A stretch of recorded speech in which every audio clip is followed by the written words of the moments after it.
Your fellow Helldivers rage against the enemy's tyranny. Join.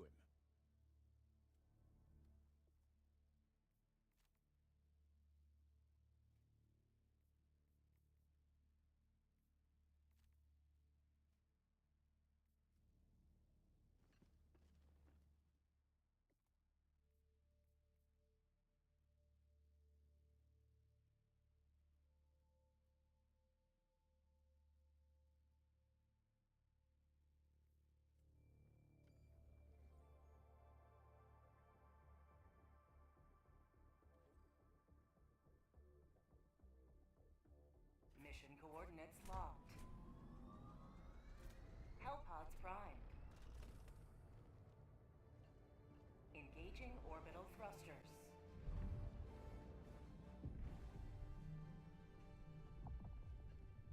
Orbit synchronized.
I'm pretty sure they do exist, but we'll just do this react while I wait.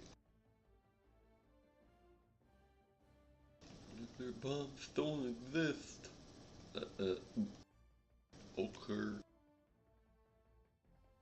Are nuclear bombs truly weapons of mass destruction, or are they really just weapons of mass deception? Footage of alleged nuclear explosions, when analyzed with a critical eye, reveal undeniable evidence of photo trickery.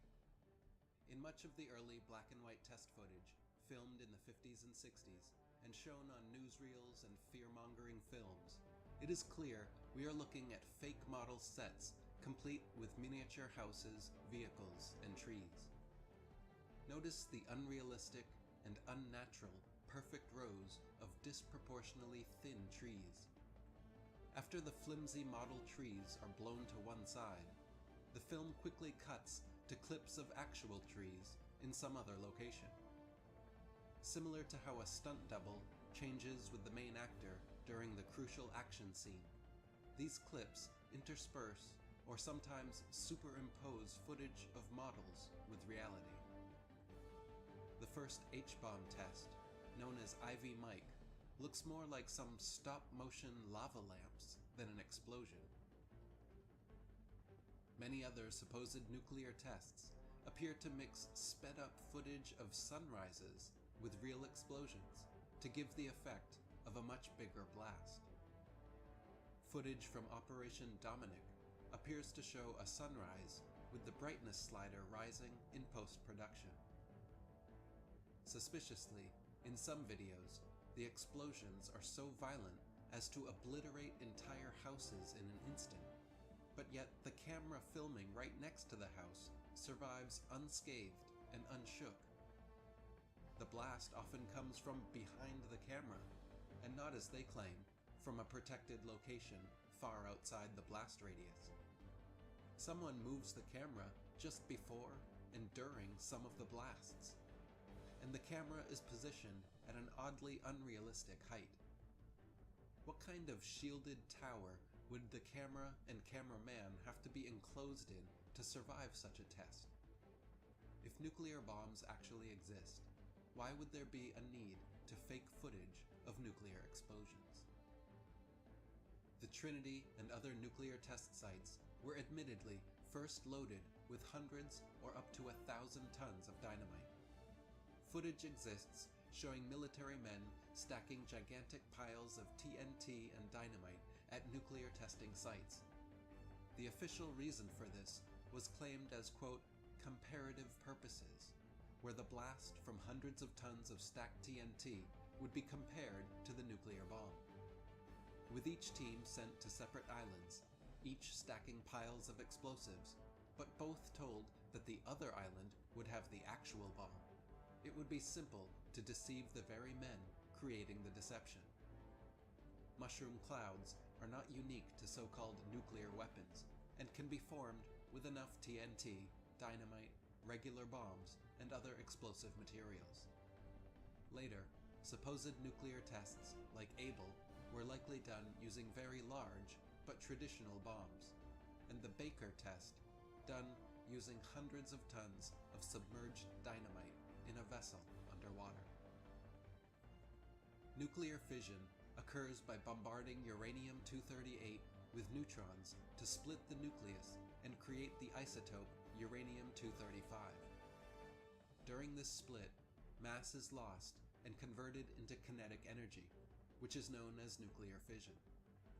If each of those neutrons then goes into another uranium nucleus, causing more fission and many more neutrons, this creates a theoretical process known as an explosive nuclear reaction. Enrico Fermi's famous nuclear chain reaction test was done by stacking massive amounts of graphite and embedding balls of uranium within, so that when the neutrons started flying through, they would be slowed by the graphite, collide with the uranium, release more neutrons, and then those neutrons would continue in a chain reaction pattern. This achievement, which was only detectable by Geiger counter, meant that the fission process could be sustained, but in no way proved the possibility of a nuclear explosive chain reaction. In reality, all explosions are gas-related. For an explosive chain reaction to occur, there would need to be an explosive gas created or added. The byproducts of nuclear fission are 94% heat and 6% radiation. No gas whatsoever is produced by nuclear fission, and so there can be no massive destructive blast. Furthermore, to achieve intense heat from nuclear fission, millions of atoms need to be split in a chain reaction, which requires a moderator to slow down free neutrons. No such moderator is included in nuclear bombs, and even if it were, there is no test evidence that even this would result in an explosion. Recently declassified minutes of the Manhattan Project's Interim Committee meeting on May 31st, 1945, reveal that America had insufficient uranium to build the atom bombs supposedly used on Japan just a few months later.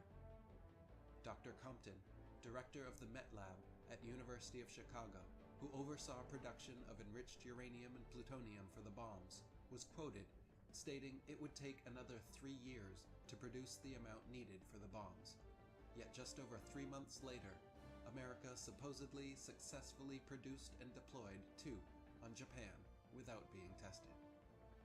Enrico Fermi stated they would need 1/2 to 1 ton of enriched material to create a nuclear bomb. Natural uranium metal contains concentrations of 99% U-238, 0.7% U-235, and 0.3% U-234. Therefore, to obtain 1 metric ton of U-235, you need 142.8 metric tons of natural uranium. And for each metric ton of natural uranium, you need approximately 1,000 tons of uranium ore. Supplies of such uranium ore are certainly not unlimited, and especially in the 1940s were in short supply. The Manhattan Project Interim Committee minutes specifically mention that even reactor-grade uranium was in short supply and wouldn't suffice.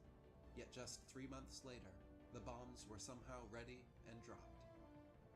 The footage we were shown of the supposed nuclear blasts at Hiroshima and Nagasaki show what appear to be 2 superimposed smoke plumes atop one another, in an attempt to make the mushroom cloud look larger. Rather than making the blast look bigger, however, it looks more like some secondary blast began mid-air. The footage of the Hiroshima and Nagasaki explosions look very different from the many other test examples shown previously, each of which also looked very different from one another. In reality, Hiroshima and Nagasaki were firebombed, just like Tokyo and many other Japanese cities. When footage of the aftermath is analyzed, it is clear that the destruction is consistent with traditional carpet bombing and not from a single nuclear explosion. If the damage shown in footage from the aftermath of Hiroshima and Nagasaki was actually from these nuclear bombs, there would be a single central circular blast radius showing the most destruction at the center point, with gradually less expanding outwards. The debris and direction of destruction should all face outwards from this central location, and there should be an obvious blast crater at the site of impact. In World War II propaganda films, you can see footage of scientists pointing to the exact spot where the nuclear bomb supposedly landed on Hiroshima. Yet the area looks no different than any other, and has no discernible blast crater. The damage immediately around the point of impact is no worse or more pronounced than anywhere else. The destruction found throughout the 2 cities is in fact consistent with traditional firebombing, with all smaller wooden buildings decimated and only a few larger stone and reinforced concrete structures still standing. The propaganda films claim to show buildings with windows blown in one side and out the other, or Hiroshima Bridge having the paint burnt off only one side. But these examples are clearly cherry-picked to give the illusion of a single blast, when the overall destruction is similar to every other firebombed Japanese city. There is also no evidence of long-term radiation damage anywhere in Hiroshima or Nagasaki. According to the experts, there was to be radiation and nuclear fallout for thousands of years, affecting people, plants, animals, and every living thing in the vicinity, causing generational deformities and a veritable death zone. In reality, however, flowers, grass, and other plants started growing back within a month, and radiation levels have dropped in both cities, recovering to normality within years. Hiroshima and Nagasaki are now bustling modern cities, 80 years later, with no remnant of nuclear destruction. The people there are not all born with deformities or chronic ailments, and there is no dangerous radiation or fallout to beware. Radiation exists and remains present in an area after any and every explosion, not just supposed nuclear ones. So if you drop a bunch of bombs or blast a ton of dynamite and bring a Geiger counter, you will certainly register radiation, but it will not linger for centuries or millennia like nuclear radiation is claimed to do. As for the explosions which occurred at nuclear power plants like Chernobyl and Fukushima, these were gas explosions caused by the buildup of hydrogen, and not nuclear explosions. In fact, it is impossible for a nuclear explosion to occur at a nuclear power plant, only gas explosions. Today, in Fukushima, you get more radiation from the backscatter scanners at the airport security gates than you do from their so-called nuclear disaster. The way nuclear power works is essentially just using hot radioactive material to boil water and generate steam, which drives turbines and creates electricity. One of the leading nuclear physicists in America, Galen Windsor. Well, shit, if it's that simple, we could just use Fresnel lenses. You know, the lens that concentrates the sun into a hot enough thing that could melt a rock. Who was responsible for helping set up most of America's nuclear power plants, was a vocal whistleblower on this subject. He said nuclear power is really just the cleanest and most economical way to boil water, and that all nuclear power plants are essentially and practically just steam power plants. In his lecture tours he gave all across the country, Galen Windsor would talk about how he and other early nuclear physicists would regularly hold uranium, plutonium, and radioactive waste with their bare hands without any ill effects. He quipped about taking swims in the nuclear waste pools to prove they weren't hazardous, and when his colleagues refused to believe him, he began drinking a glass of water from the pools in front of them every day. In footage from his lectures, you can watch Galen open a tiny canister of radioactive material, supposedly dangerous enough to cause an EPA disaster area 1 mile in radius, contaminating everyone in the building. He holds it in his bare hands, runs a Geiger counter over it, which registers off the scale, licks all the radioactive material onto his tongue, tests it with the Geiger counter again, and swallows it. Galen Windsor did this demonstration for years, with no ill effects, and lived into his 80s. After trying to blow the whistle with his lecture tours, the government confiscated his nuclear material, sent the SWAT team to his house, and began harassing him legally.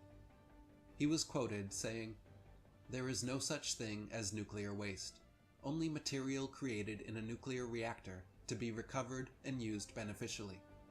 High-level waste is radioactive and self-heating, and so reusable uranium fuel fits that definition. But if you disregard its intrinsic worth, then it would fit the definition of high-level waste. But let's say there is no high-level waste, and only material to be recovered and used beneficially. Then what's the low-level waste fiasco? That's an excuse for a federally mandated, non-inspectable disposal system so that organized crime can get rid of any evidence they want, and it can never be dug up again. There are allegedly stainless steel containers buried in concrete under the ocean, boiling with hot radioactive material for 2,000 years. The production, storage, transportation, and disposal of nuclear materials is incredibly expensive and secretive. Protocols for dealing with nuclear waste materials involve allegedly burying it deep into the Earth's bedrock through such extensive, expensive procedures. In reality, as Galen Windsor showed, these nuclear materials are not nearly as hazardous or toxic as they are made out to be, and the over-the-top, secretive disposal methods likely double as black-budget, black-op covers. It provides the military-industrial complex a never-ending blank check for themselves to dip into taxpayer money. At many times during the nuclear arms race, America spent upwards of $50 million per day on nuclear weapons-related expenses, nearly rivaling NASA's huge budget. It is no doubt that incredibly high-powered ballistics, bombs, and missiles all exist, but the specific claim of nuclear weapons and nuclear explosions, which require fission, a nuclear chain reaction, and result in destruction on a scale far beyond conventional weaponry, is patently false. Nuclear fission simply does not produce any kind of gas necessary for such an explosion, and no moderator to slow down free neutrons is included in nuclear weapons. Declassified documents suggest the American government was years from having enough U-235 to produce the bombs allegedly dropped on Japan. Film analysis of Hiroshima, Nagasaki, and nuclear test footage show countless anomalies pointing towards photo trickery and deceptive wartime propaganda.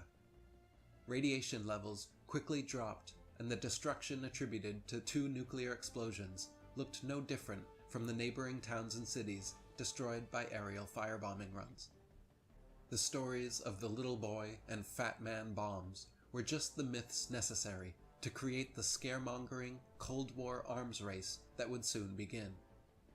The threat of any nation being able to push a button and destroy entire cities or countries is a perfect, terrifying excuse for America to enter and make war with anyone that supposedly harbors or develops nuclear weapons.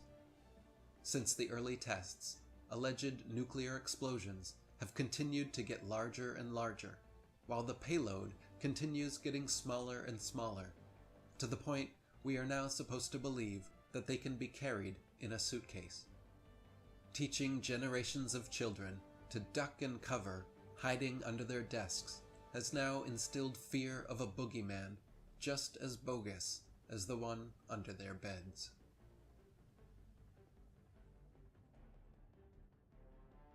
Certainly an interesting take.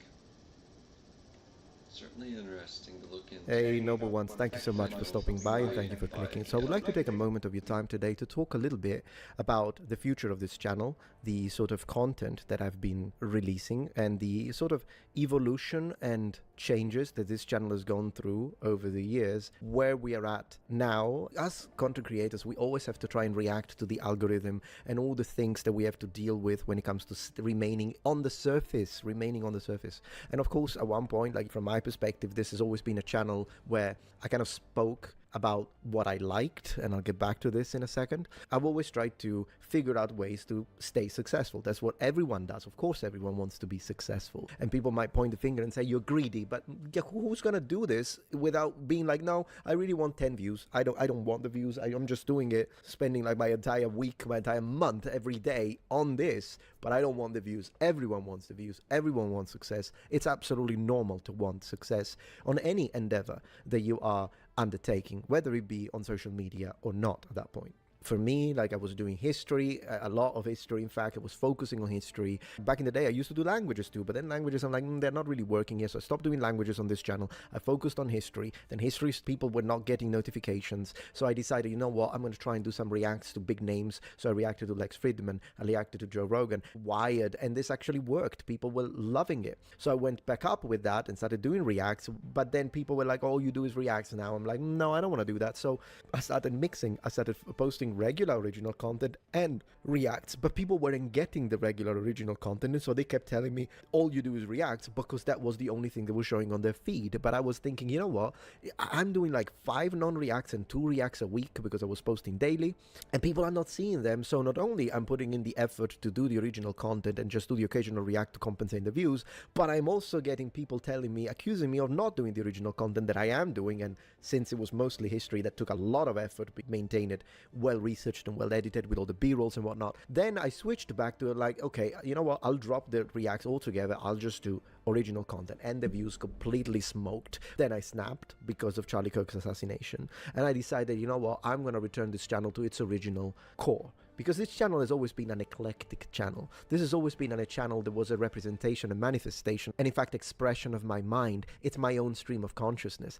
On this channel, since its very beginning and early days, not since 2 years ago, since 12 years ago, I've talked about games, I've talked about weapons and armor, I talked about history, I talked about languages, I read literature, I did mythology, I spoke about politics, although used to be only tethered with history. I lifted that one. I did debunking series, I did movie trailers, I did so many different things, and that's because that's how I like the channel. I love the channel to be free, a free expression of what I'm interested in. I know it's gonna be a wild ride that way, but then again, if you are here because you enjoy hearing my opinion and positions on these things, I hope that you'll be okay if sometimes I'll decide to talk about a topic that you specifically at an individual level you're not particularly interested in, but still I hope you would choose to support the channel. The problem is that I feel the one thing I did, particularly in the last few years, has been to allow myself to be put in a box. I put myself in a box of I'm the history guy. Why? Because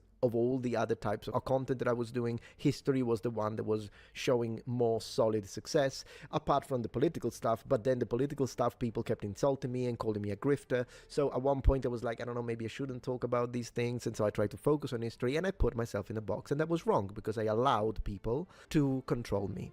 Not anymore.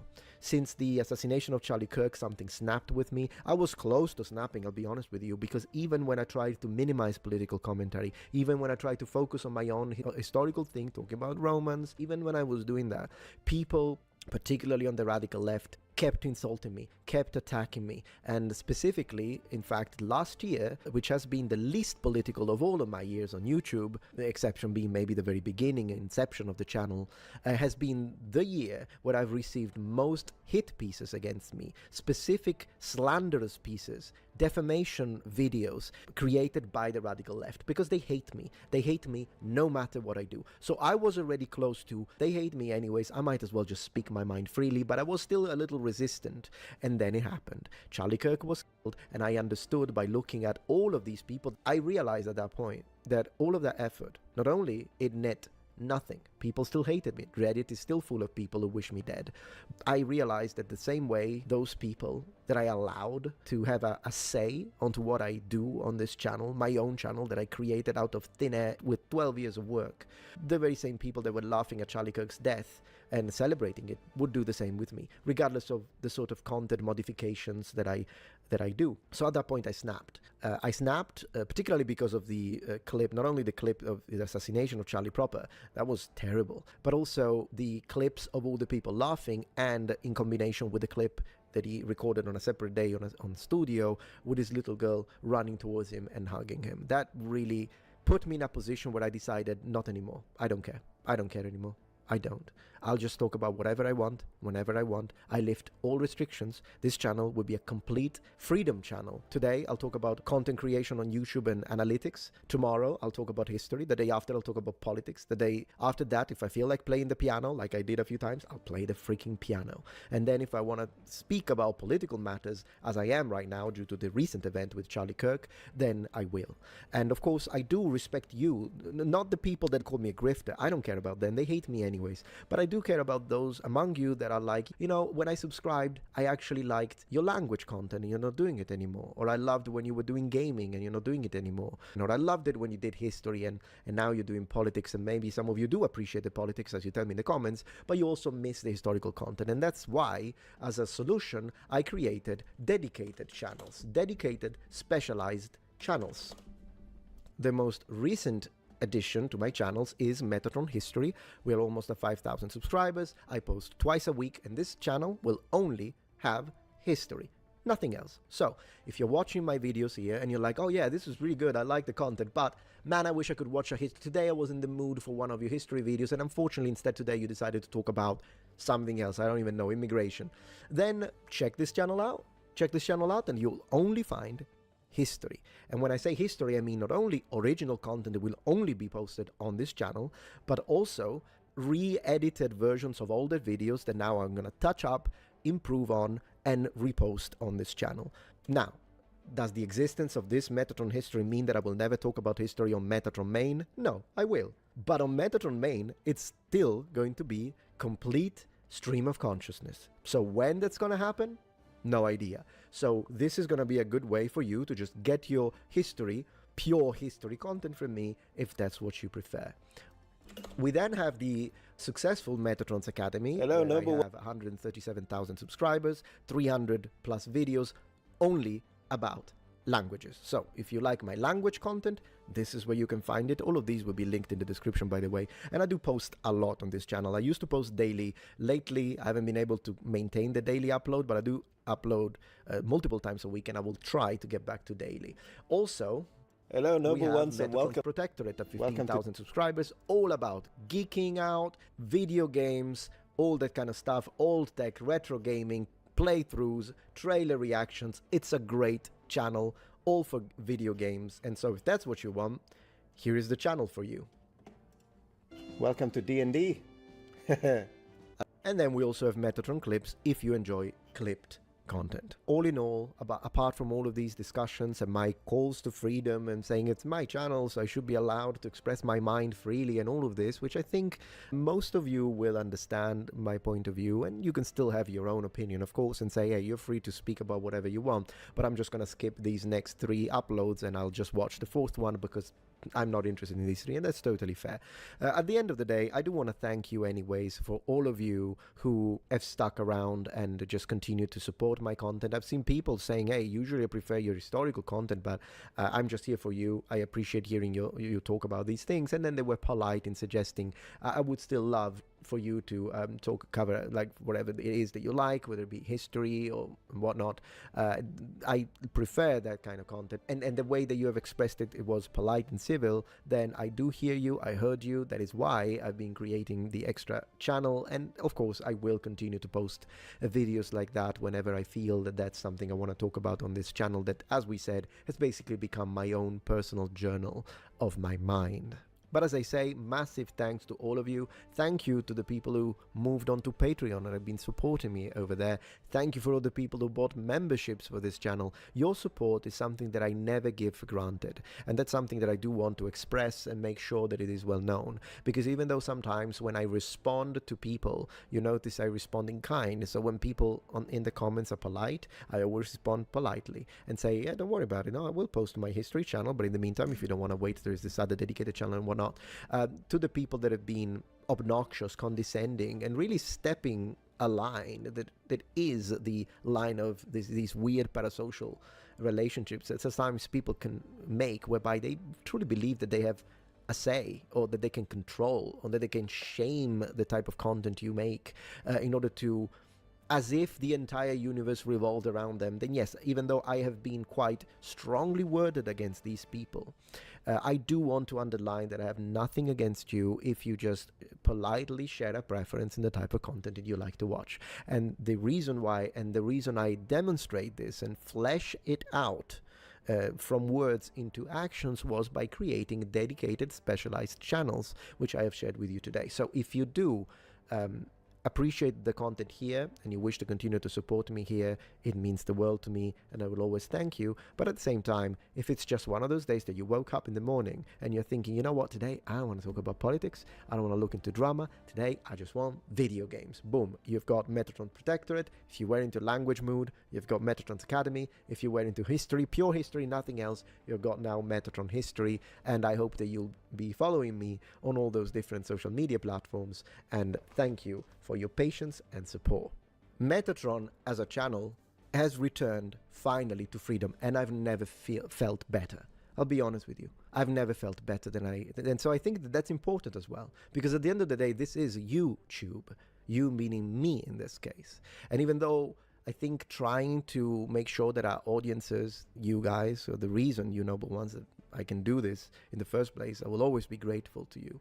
And so trying to make sure that you produce content that people love is a very important aspect of content creation. But at the same time, I do want to feel free to say what matters to me. And if a day that doesn't coincide with what you like, well, do keep in mind that I post twice a day on this channel, so perhaps, and also that I post on all the other channels. So I still give the power to you to choose what you want to watch. But I would ask respectfully to please avoid trying to not only put me in a box, but tell me what I'm allowed to speak about. Because that one I don't appreciate.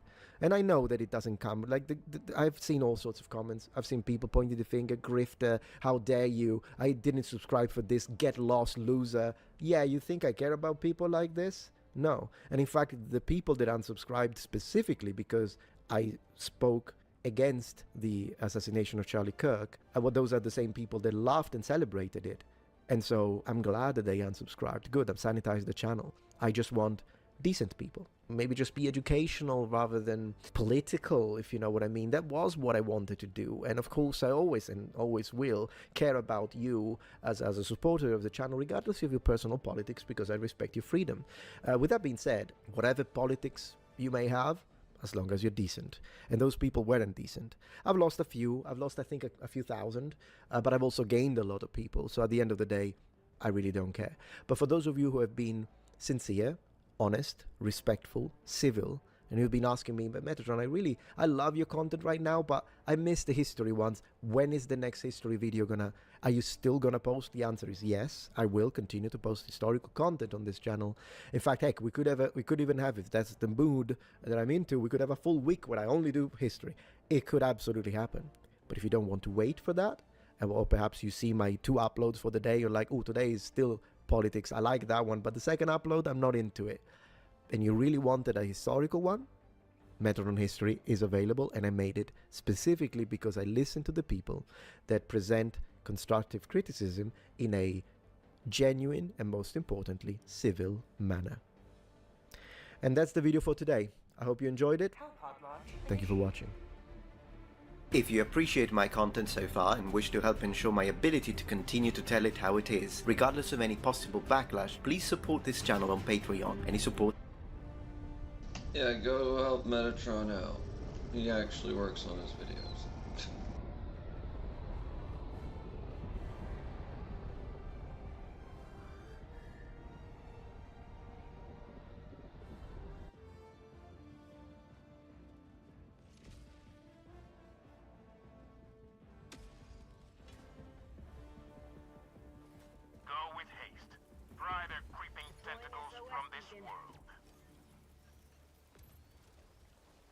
Sending down equipment package.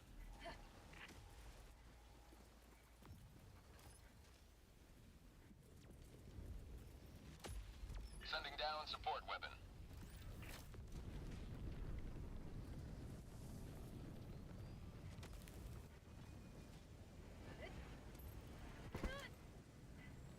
Deploying sentry.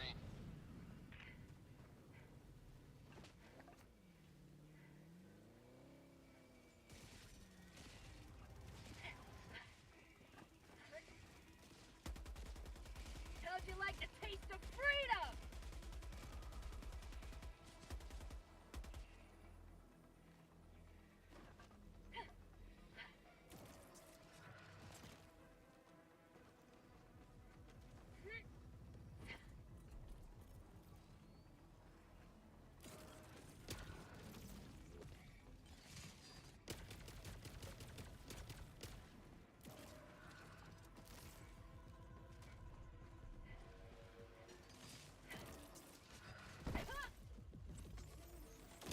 Helldiver lost. Sending replacement. Request approved. Reinforcements on the way. Reporting to the front. Helldiver KIA deploying replacement. Request approved. Reinforcements have been launched. Democracy has landed.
me to the enemy.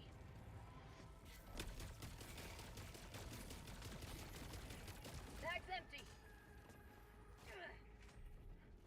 Found something.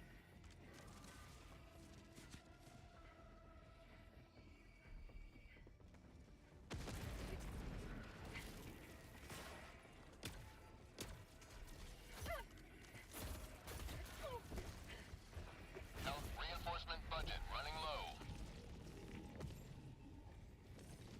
Request approved. Deploying reinforcements. Democracy has landed.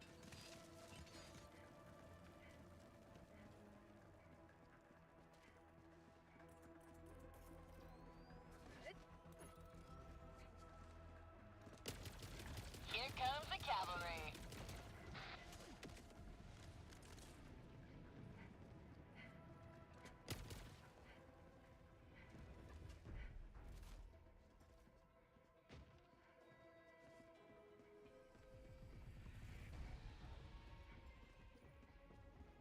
Squid outpost destroyed.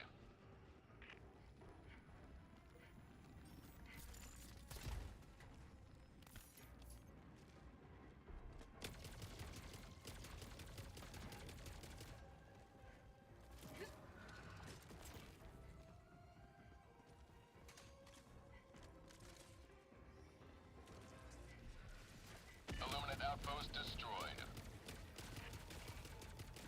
Bag's empty.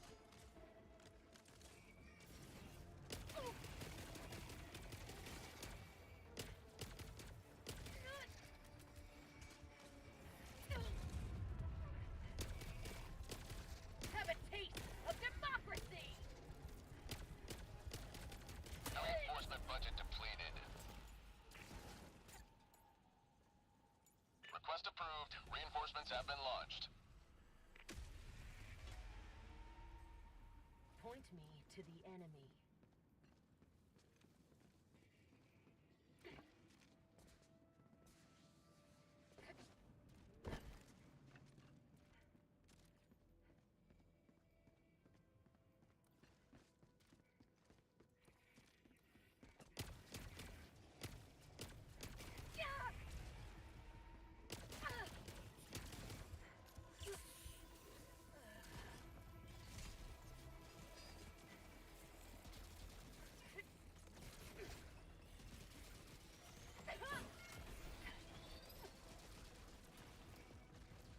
Deploying sentry.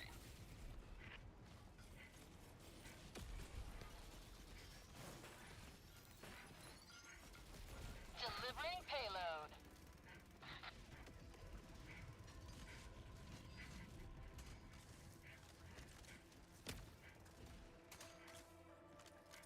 And stay down. Bag's empty. Freedom forever!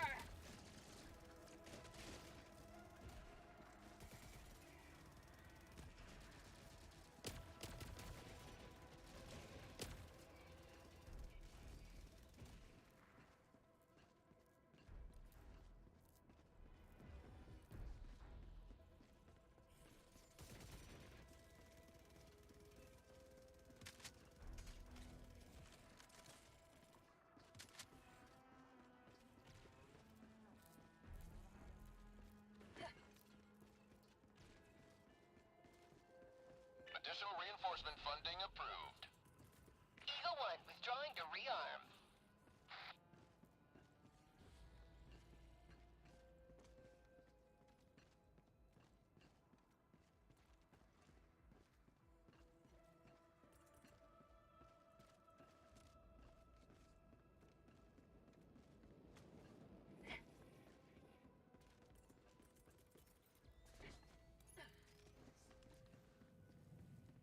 Sending down support weapon.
fight. Delivering payload.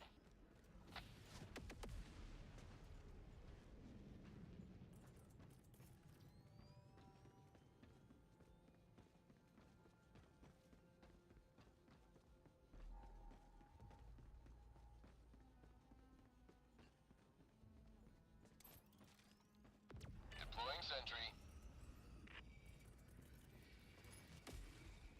Attack underway.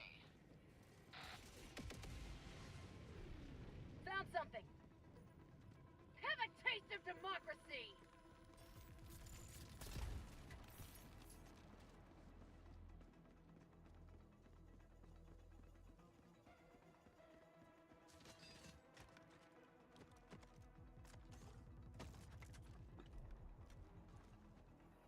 Helldiver lost. Sending replacement. Request approved. Deploying reinforcements. Ready to liberate.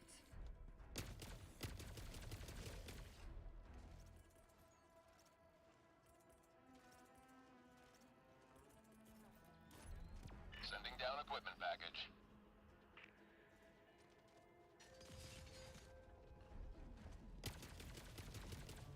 Bag's empty.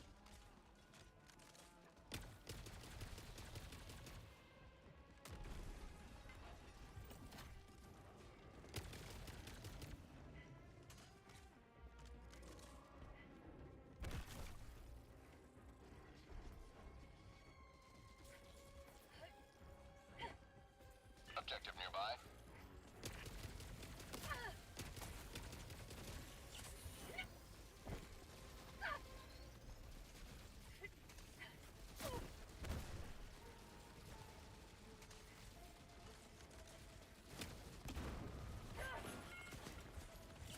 Freedom never sleeps!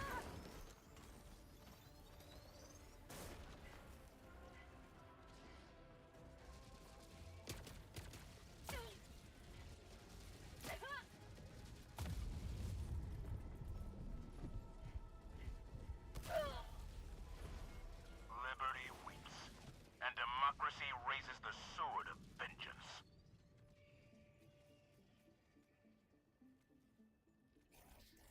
Liberty dispensed.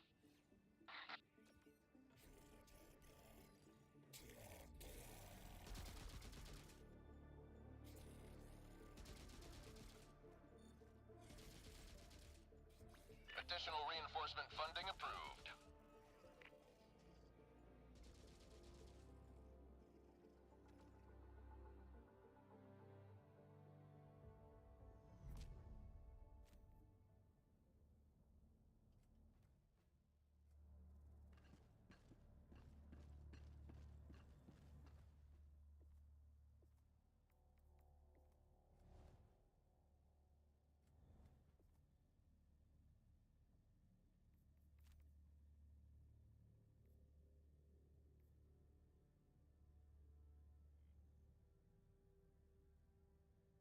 Allied destroyer coordinates received.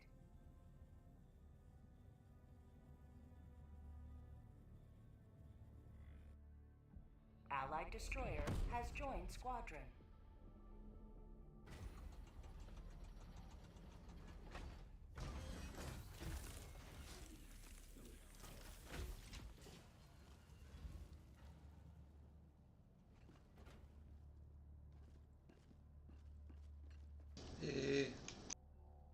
Initiating FTL jump 2.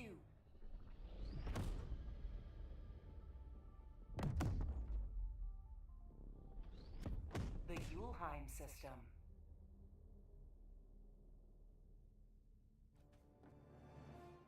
Jump complete. Mission coordinates locked. Hellpods primed. Hope you don't mind if I tag along.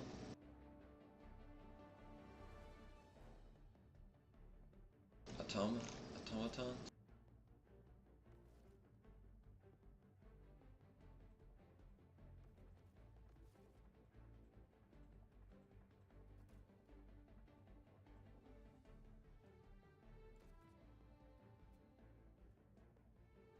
I just got my butt kicked by Illuminate. Sad. Should have brought the Eruptor.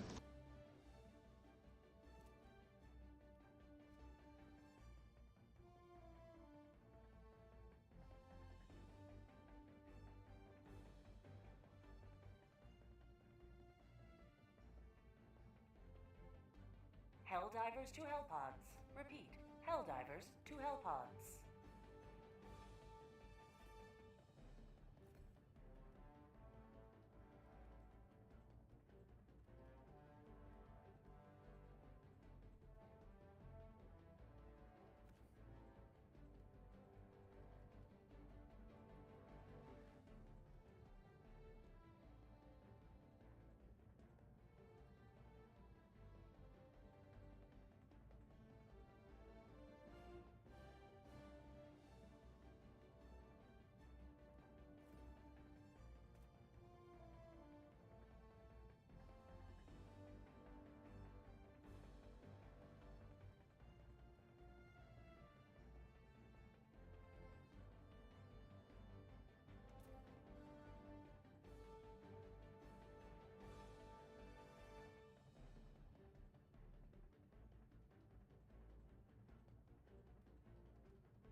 Show no mercy.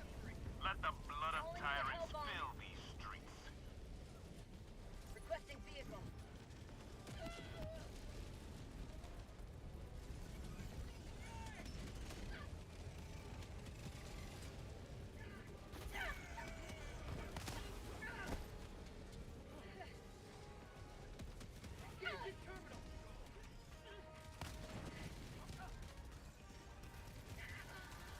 Hellbomb on. Clear the area. Reinforcing. That was cool, whatever happened. I hope my grenades helped kill the thing. Reinforcements on the way. Hey, I dropped a tank. Point me to the end.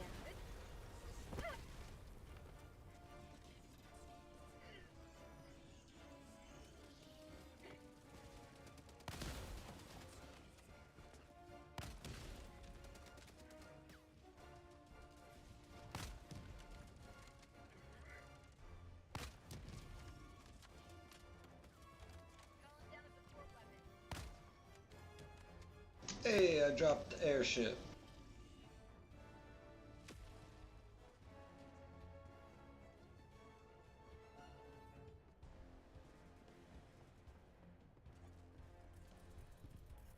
Requesting tac pack. Tac pack inbound. Here, pick a tac pack. I'll take the other one. Whoever doesn't have a backpack. I got a warp and a jump. Here, pick a pack. Get over here and pick a pack. Warp or jump. I'll take the other one.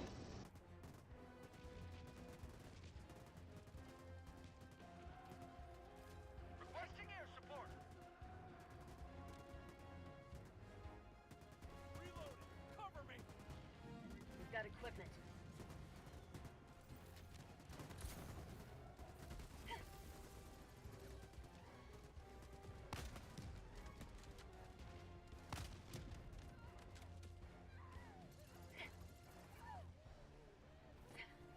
Show 'em what we fight for, Helldivers.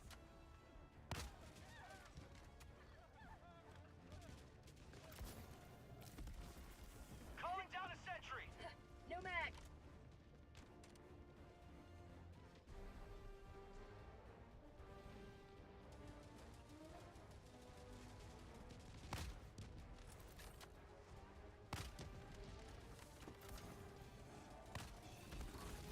Thank you.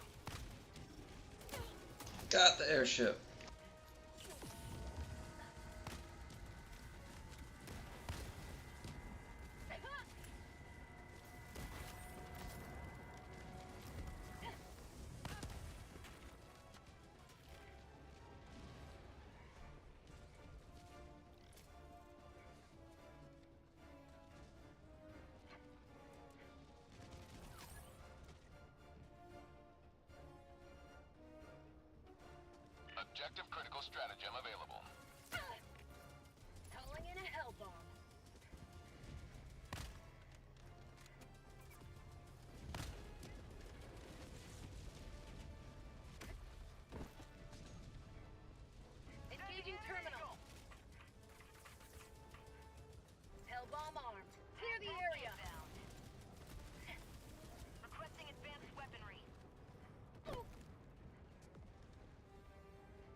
Mortar sentry.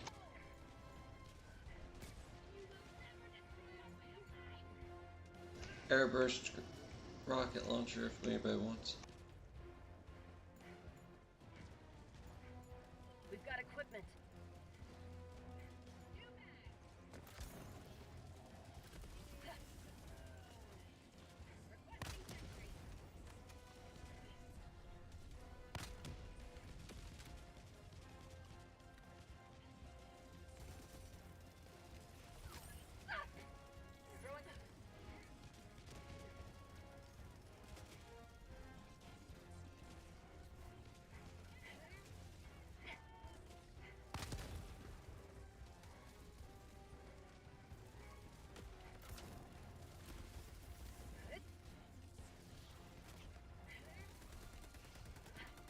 Out of ammo. Rare sample acquired.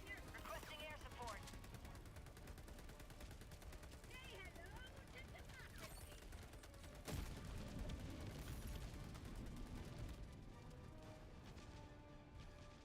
Got a sample.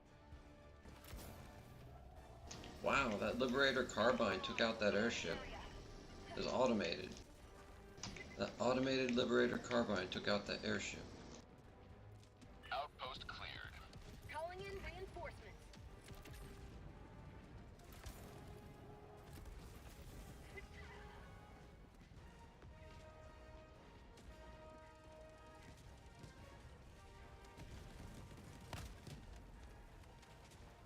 Liberty save me!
Brooke, run, 10 seconds.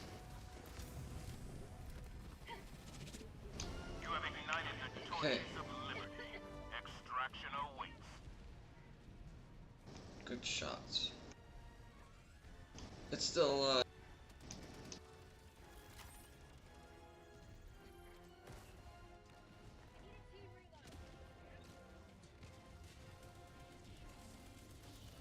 Calling down a sentry.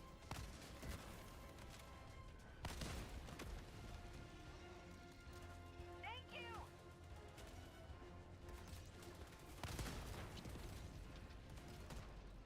Supplies.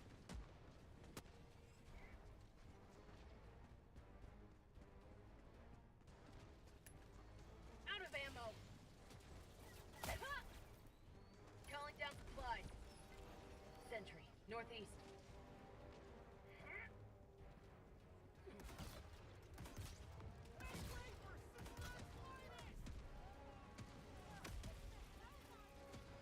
Requesting advanced weaponry. Tac back inbound. Out of ammo. No mag.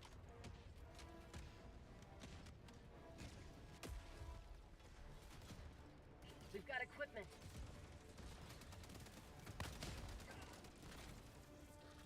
Spot outpost spotted.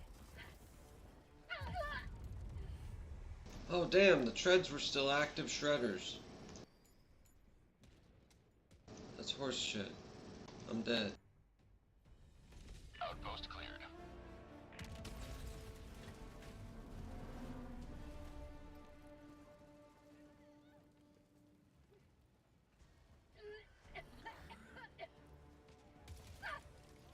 Sample.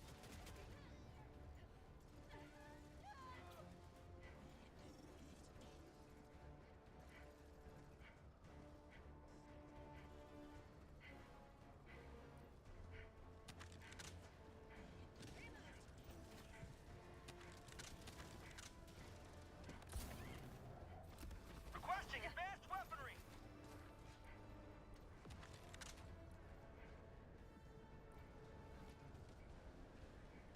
Drop ships. To the skies. Requesting sentry. Bounce off it.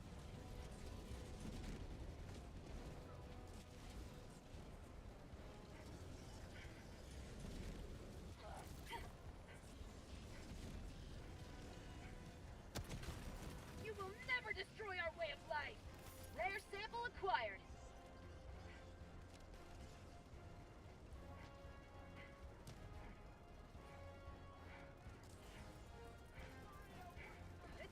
Requesting sentry. Sending down sentry. 5 minutes remaining. I repeat, 5 minutes remaining. Jackpack inbound. Requesting orbital. Requesting air support.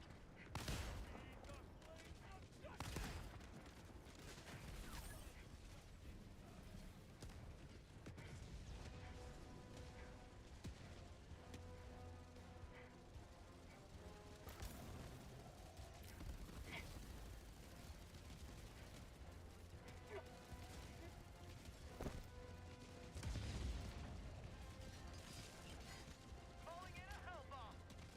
Extraction is available. Last reload.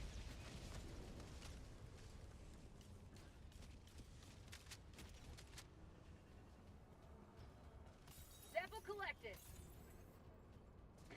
Hell bomb armed. Clear the area.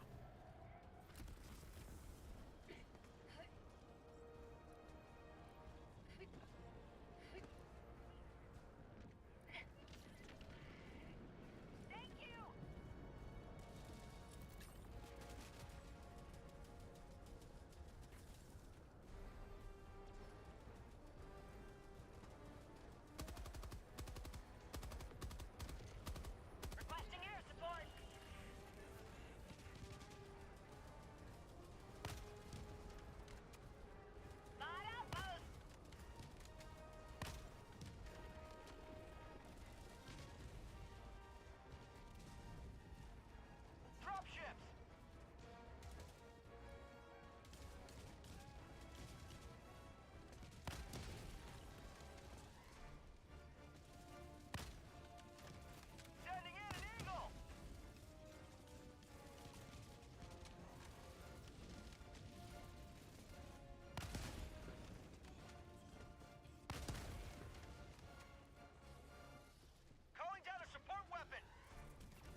Extraction request confirmed. Shuttle inbound. Calling down a support weapon. Got a sample! Requesting advanced weaponry. Sentry! To the sky!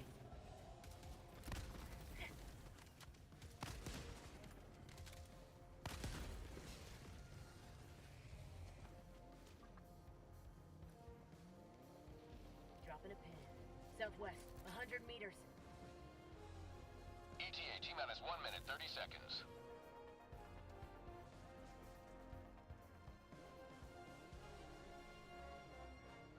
Objective critical stratagem available. Objective critical stratagem no longer available. Calling in a hell bomb.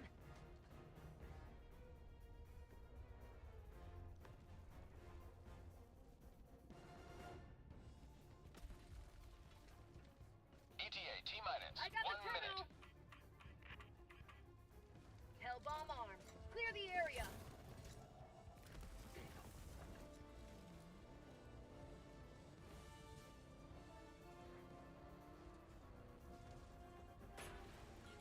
Drop ship.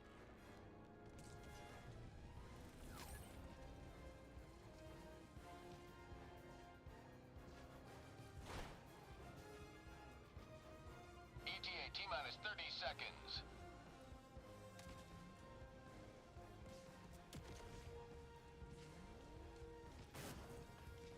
ETA T-minus 20 seconds. Guard the site. I'll try to recover him.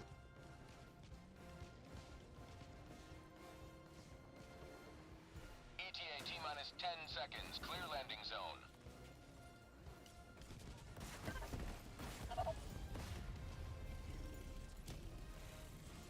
Pelican 1 arriving at coordinates. The game literally teleported that tank's head backwards at me. Pelican 1 landing in progress. That was the most horse hockey I've ever seen in this game at once. The Tecmo Super Bowled my ass. Reinforcement budget Game completed. cheat. Pelican 1 preparing to depart. Shuttle launch in 20 seconds.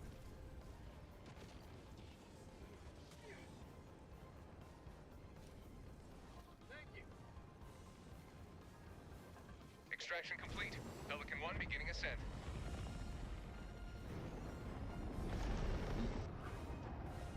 Was that a blitz? You leave a more free city than you found. Or am I just really slow and tired this morning?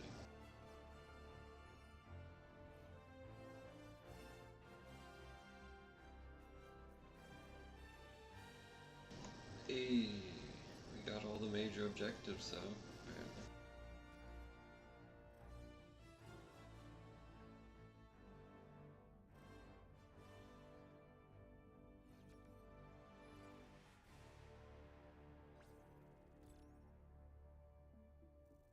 Exactly, you destroy command first to cause confusion, always. Then you hit the supplies, unless you can't reach command. Then you hit the supplies to weaken the defenses to hit the command. Yep.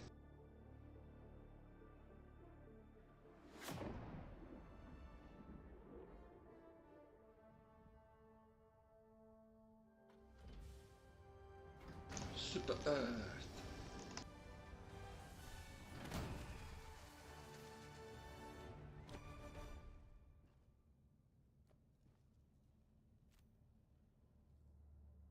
Well done. Lots of enemies killed, and lots of samples to help us figure out how to kill even more.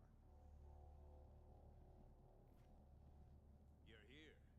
That galaxy awaits your salvation.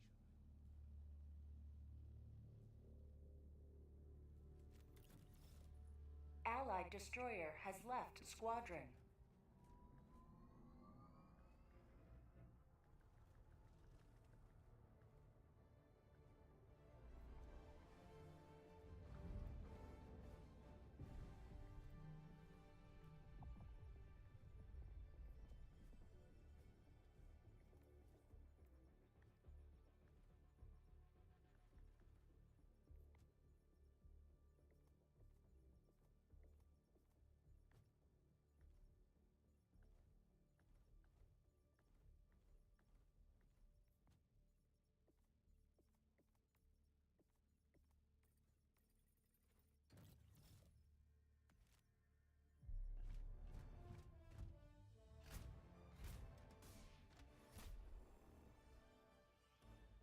Sorry about that.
Hellpod launch initiated.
Okay, drop point.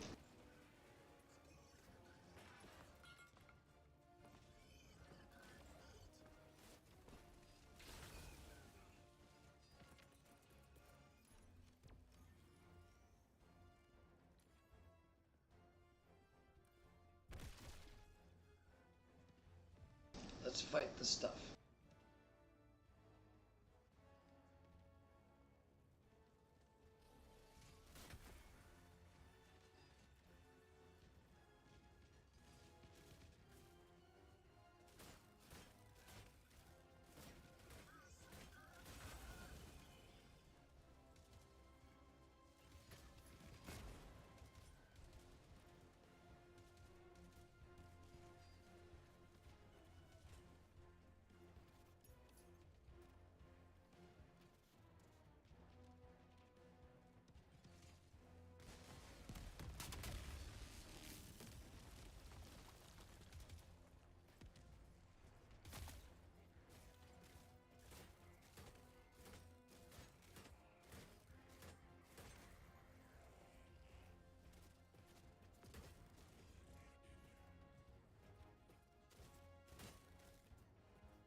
Dang, explosion got me that time. Their rockets just blew up on them, which blew up me.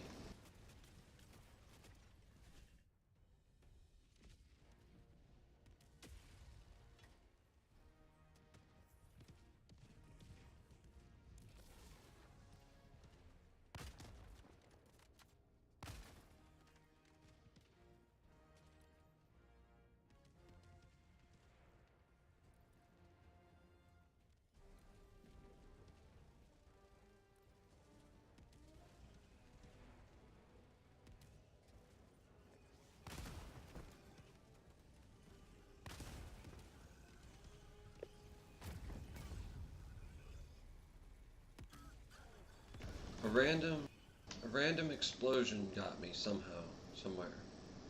Literally out of nowhere. They didn't even shoot at me, it was stupid. Just boom. Got it. Always wear the explosive armor, otherwise no fun.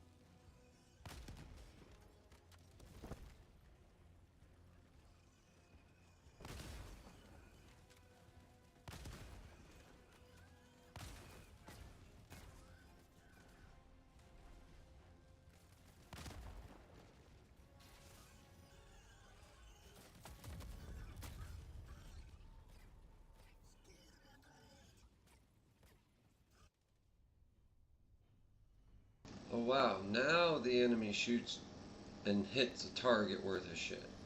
Now.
Damn, I got killed by one of my mini explosions.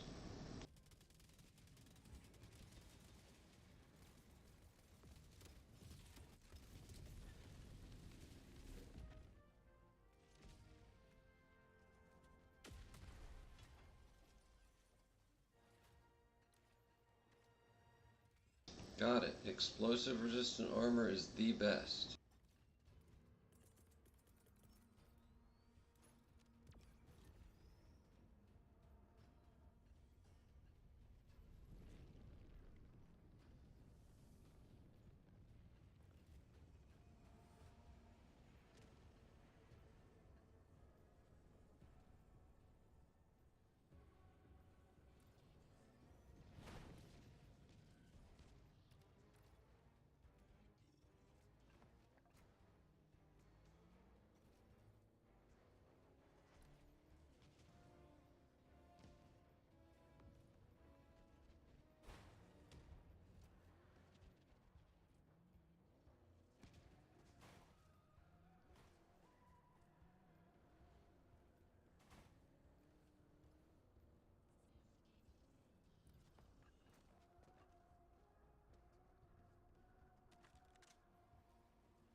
Sorry!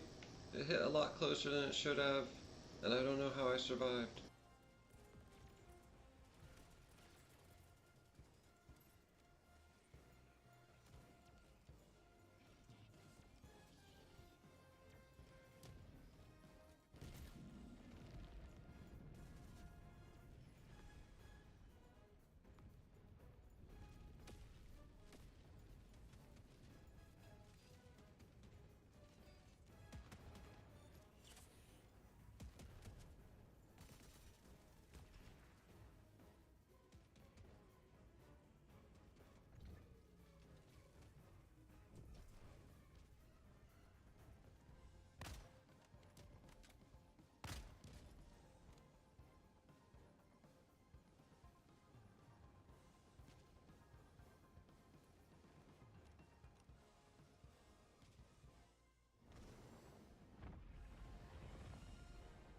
Damn, that thing was still shooting at those innocent people. I hope the SAF aren't sitting on their asses.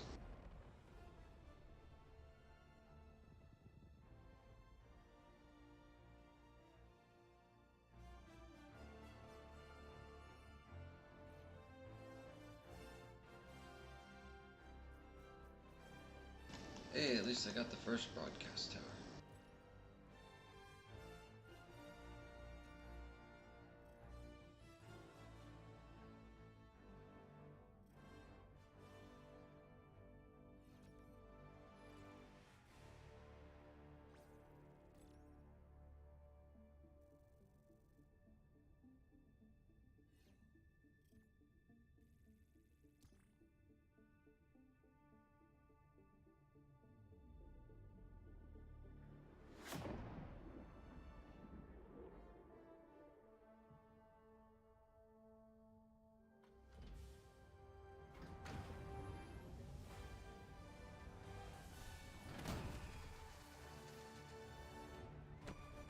Allied destroyer has left squadron.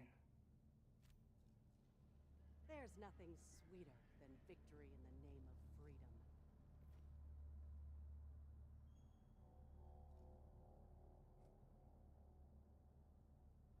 Welcome aboard, Helldiver. Allied destroyer has left squadron. Peace.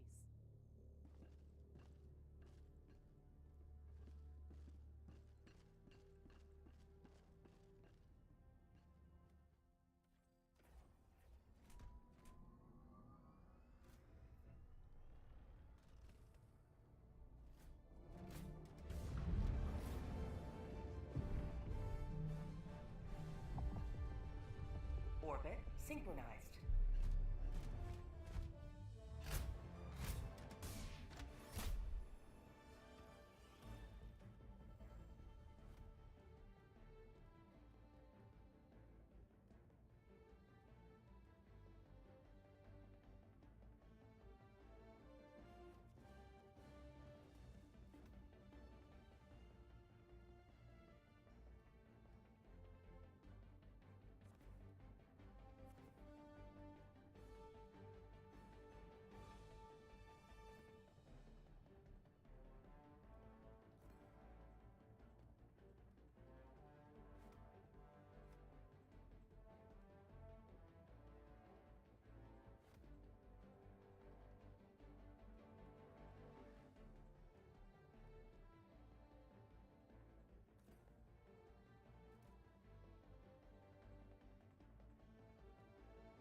Allied destroyer has joined squadron. Nice. Engaging orbital thrusters. I was contemplating changing my armor to explosive resistant, but Engaging orbital thrusters.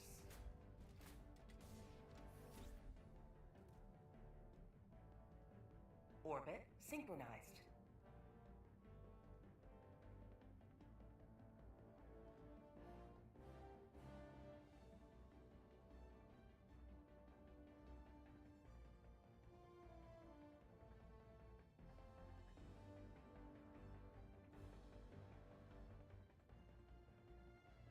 Hellpod launch initiated.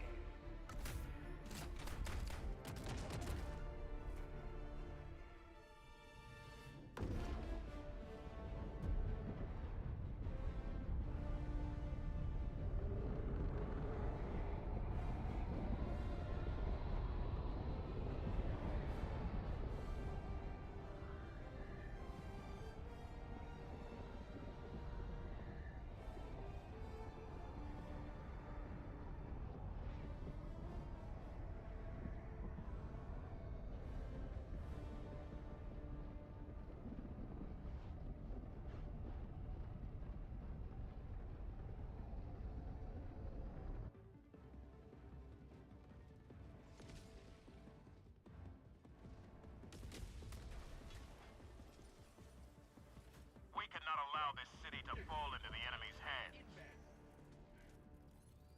Calling down support weapon. Sending down support weapon.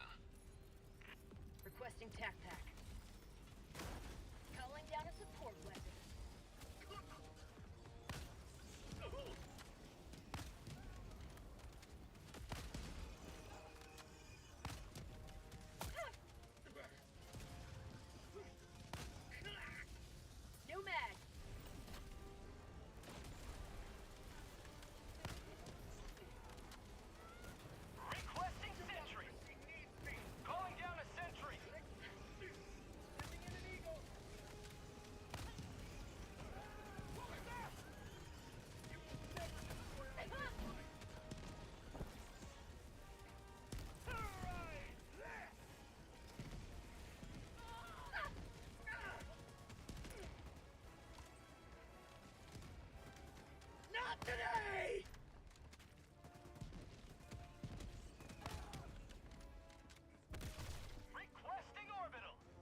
critical stratagem available.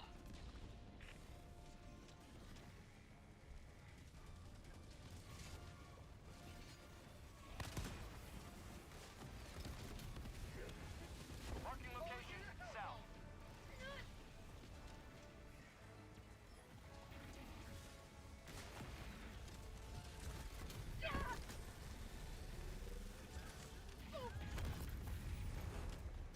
I burnt myself to death by getting exploded on and dropping the grenade. Reinforcing.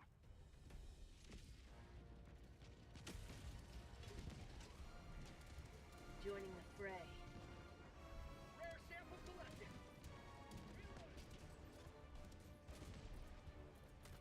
Requesting advanced weaponry. I got the terminal. Objective critical stratagem available. Hellbomb, armed. Clear the area. Wow, that just went off out of nowhere. Like way early.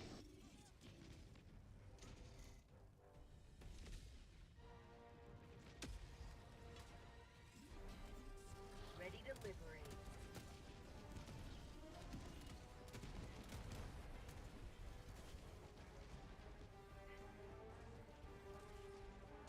Calling in a hellbomb. Our citizens depend on you for their safety. Got a sample. Oh, sweet freedom! The Helldivers! Dropping a pin, north, 200 meters. Hellbomb armed! Clear the area!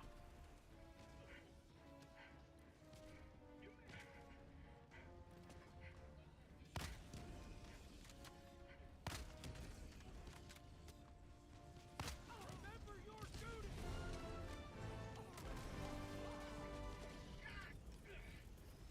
Orbital inbound! Calling in a Hellbomb! Freedom triumphs over tyranny once more. The extraction shuttle awaits your request.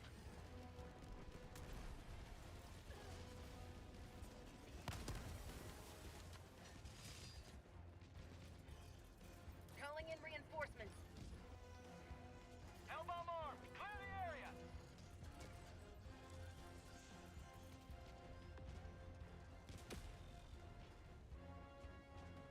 Point me to the enemy.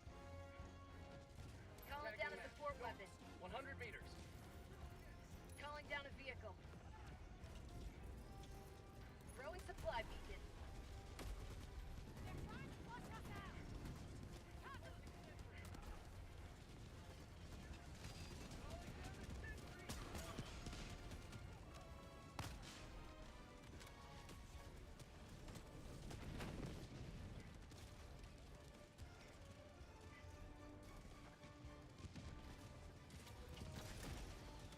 Fire in the hole!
These guys like heavy metal way too much. I'll stick to piano.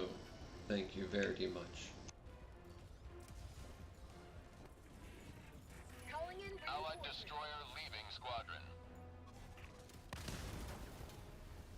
Request approved. Reinforcements on the way.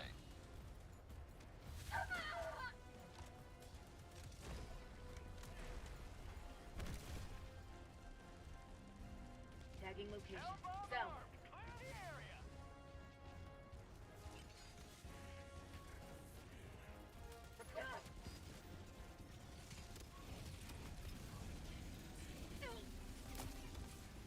Requesting air support.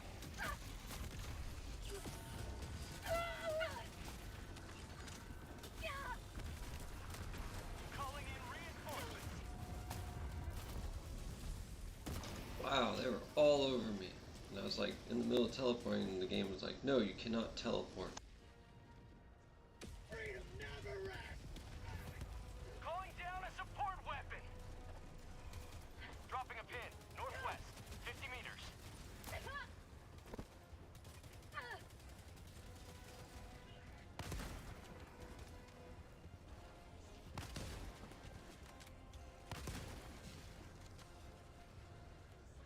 Requesting sentry! No mag. Orbital inbound! I'm sorry.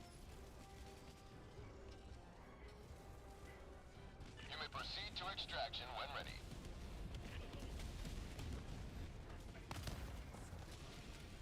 Calling down a sentry. Outpost destroyed.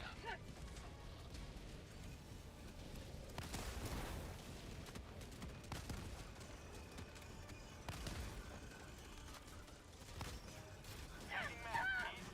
Far.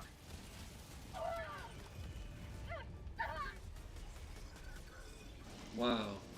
I really do need the explosion resistant armor for these guys. It's crazy.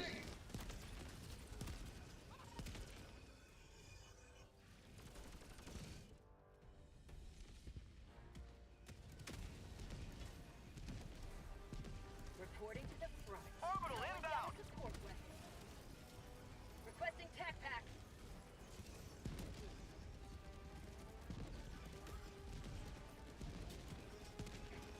Sending in an eagle.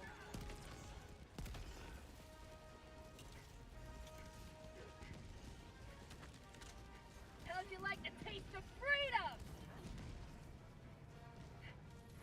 Think with 500 kg killed it?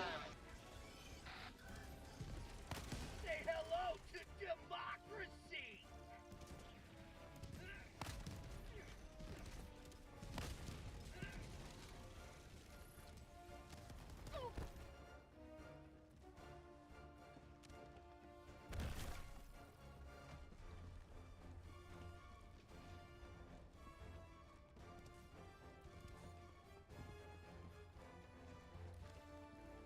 Requesting orbital.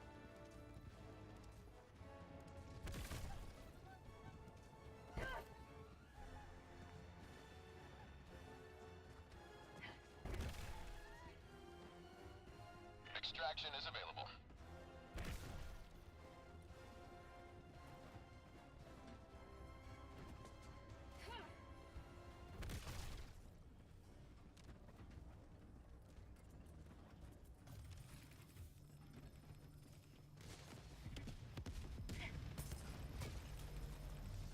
Rare sample acquired. Requesting sentry. Calling down a sentry. Dropships.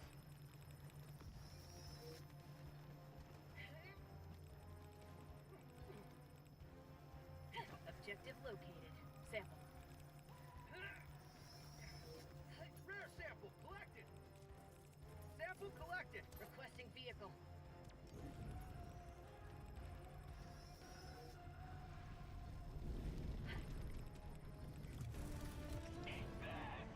How do you feel about driving? Or do you prefer to shoot?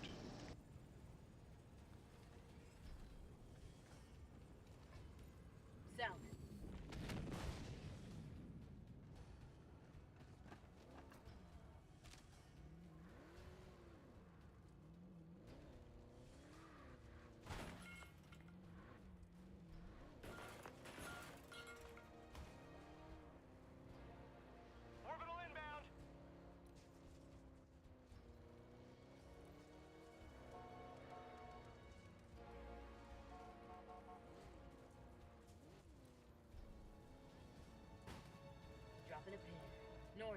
200 meters.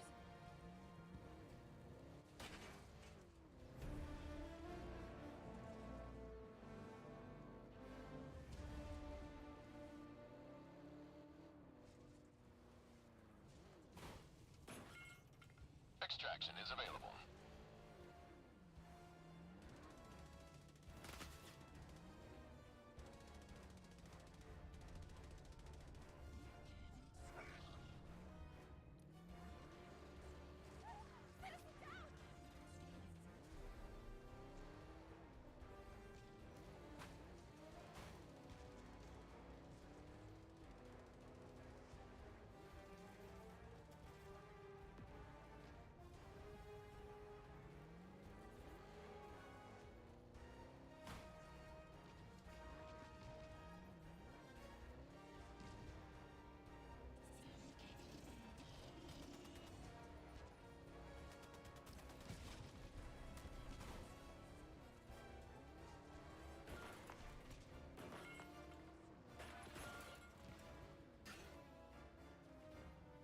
Tagging map.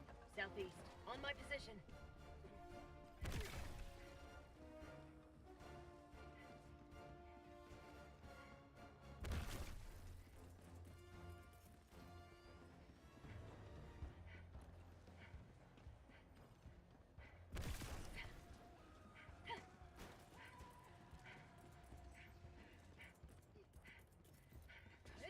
Reinforcing.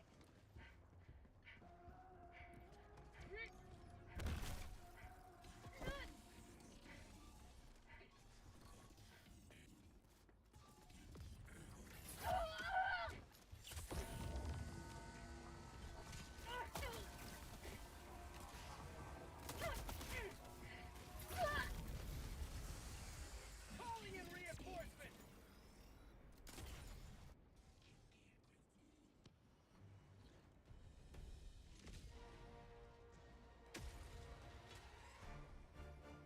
Point me to the enemy. Dropping a pin.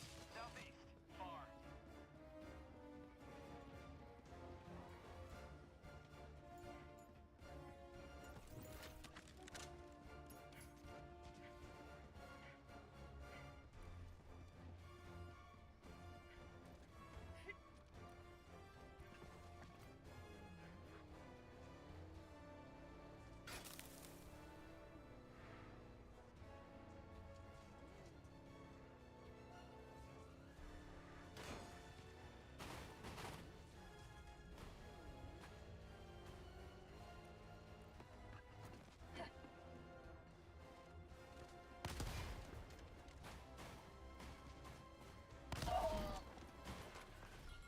Drop ships!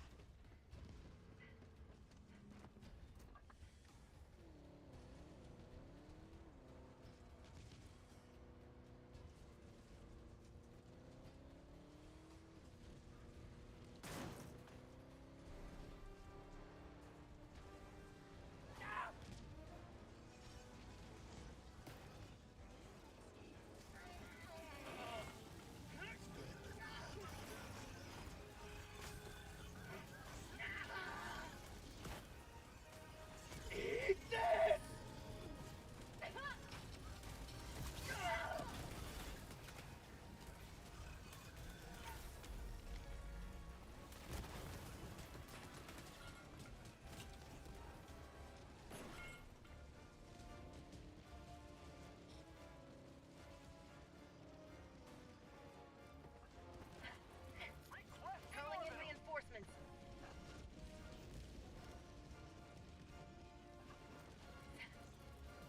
Attack back inbound. Requesting advanced weaponry.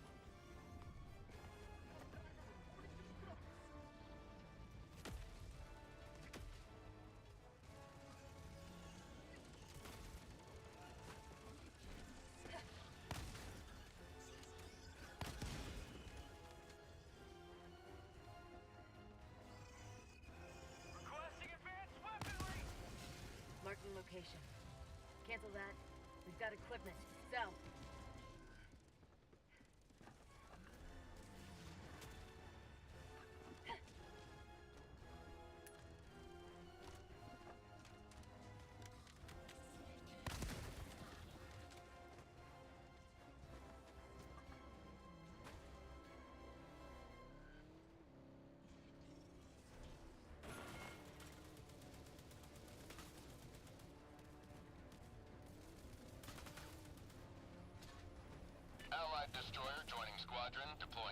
the combat zone.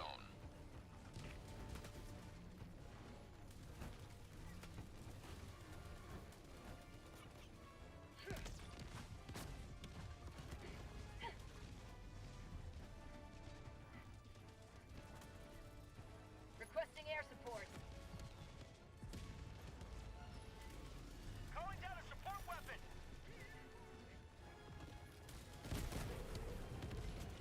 Rare sample acquired.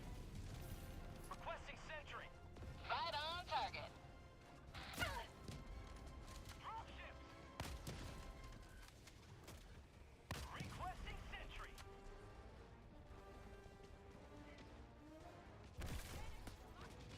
Requesting advanced weaponry. Marking extraction point.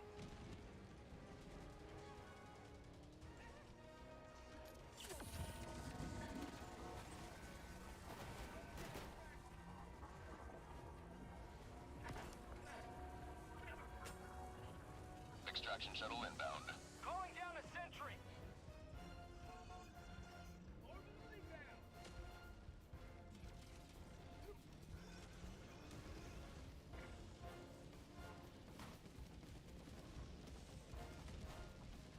Requesting air support. Calling down supplies.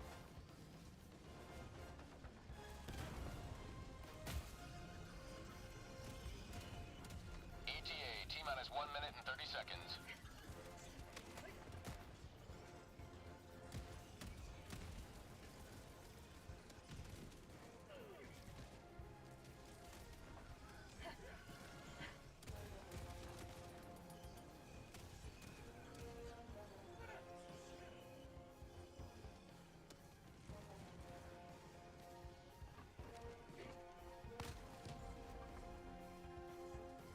ETA, T-minus 1 minute. New mag.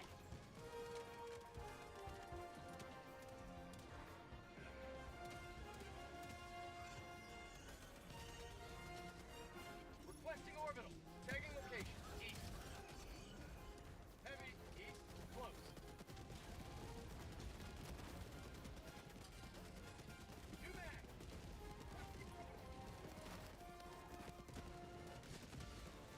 ETA, T-minus 30 seconds.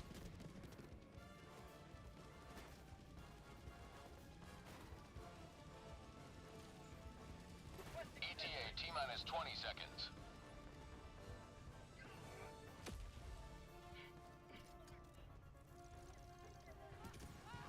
ETA, T-minus 10 seconds.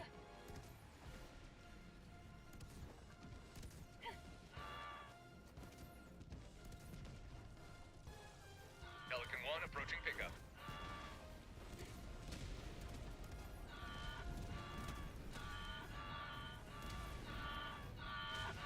Calling down a field.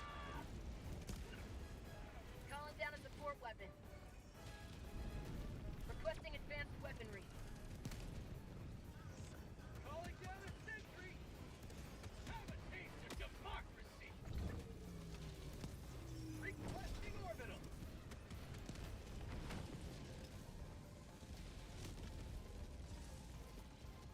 Sending in an... Delivering payload.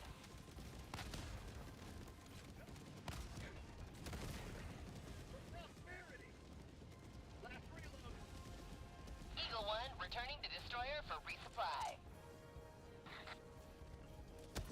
Countdown initiated. Stand by for takeoff. Reinforcement budget depleted.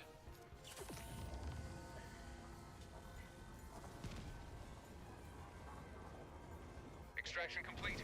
Pelican 1 beginning ascent. Oh shit, I'm so... whatever the fuck happened. Was it the airburst launcher? This city will soon be a shining beacon of freedom once more.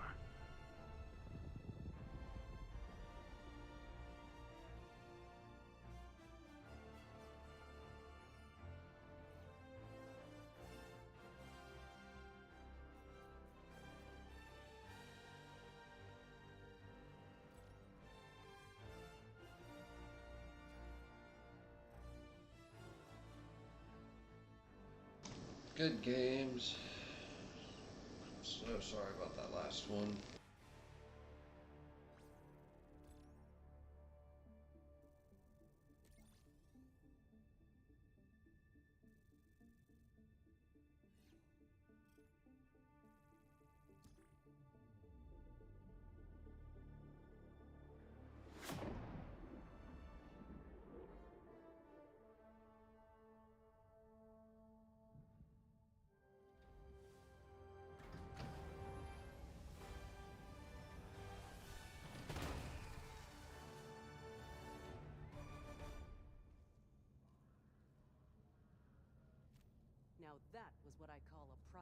use of resources.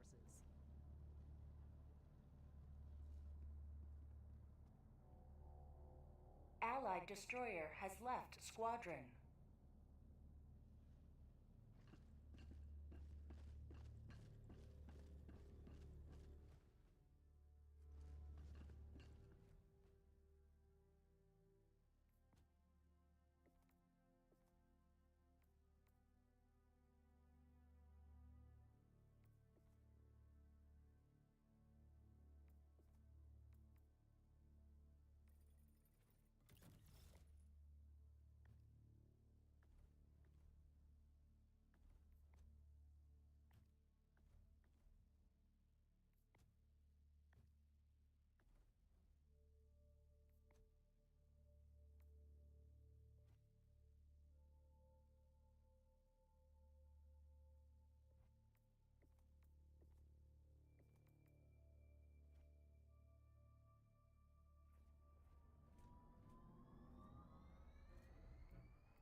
Here?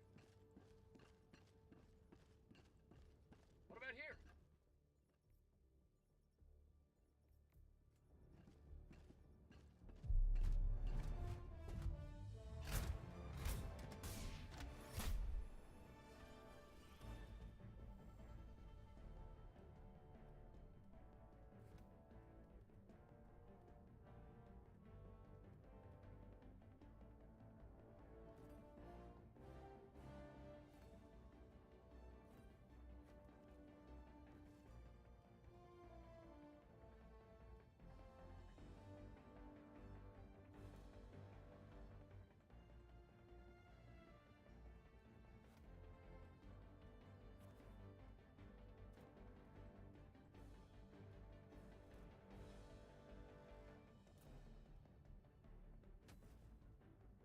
There, that way our radar readout works worth a dime.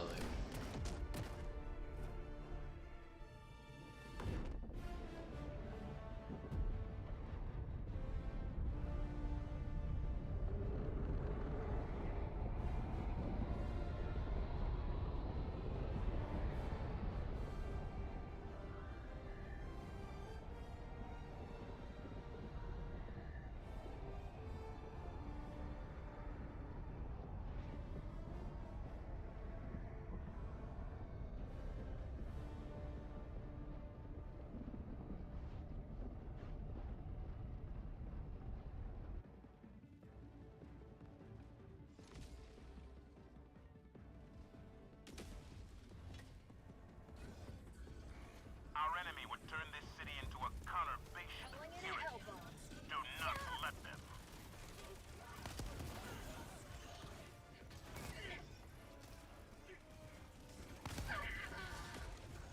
Dropship!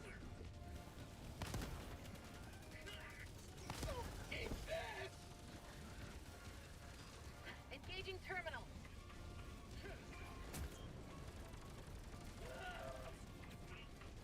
Freedom never rests! Clear the area!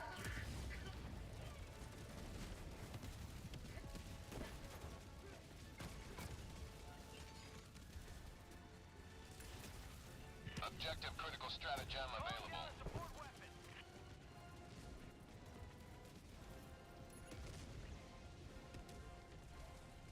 Warning, you are in range of enemy artillery.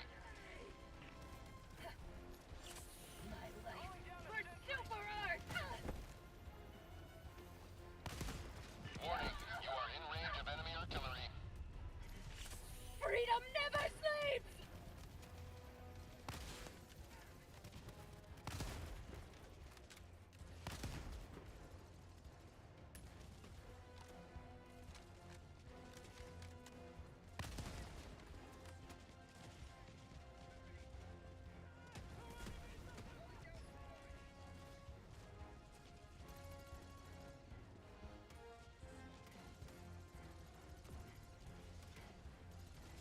Request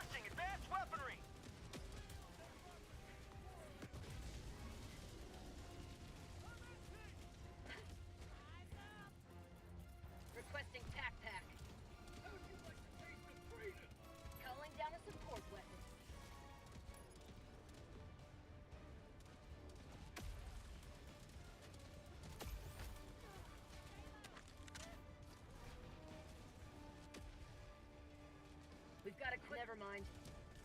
We've got equipment. Northeast. Remember your duty!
Objective completed.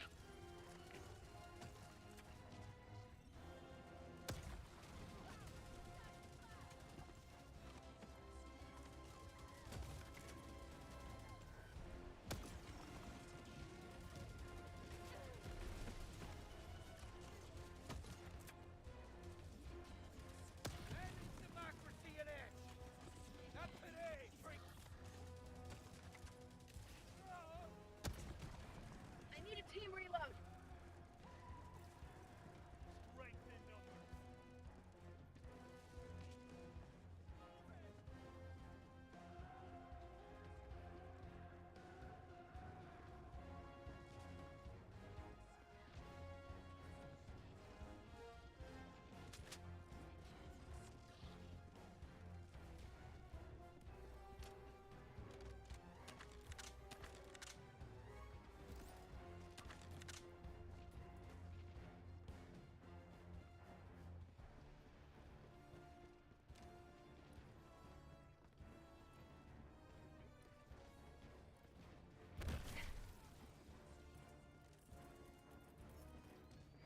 Request.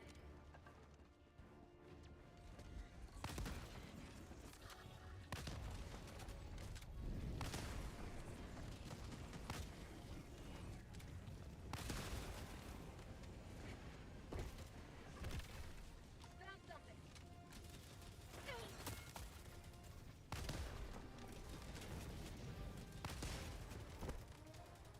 Yeah!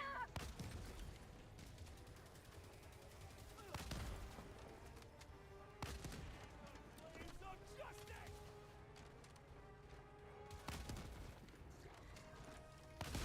Crush them! Price of freedom! Keep the change!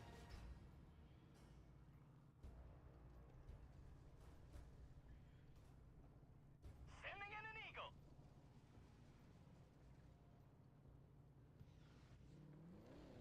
Outpost cleared.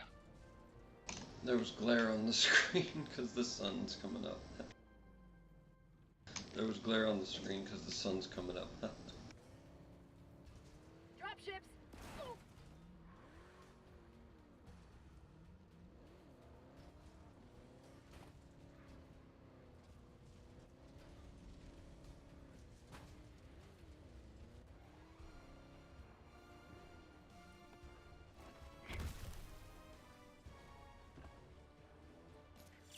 Injury? What injury?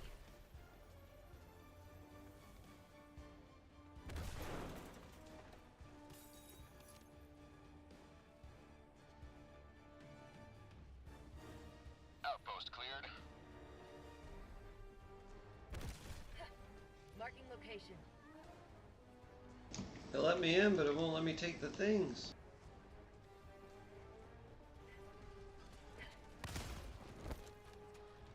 Five minutes left. Liberty, speed your step, Helldiver.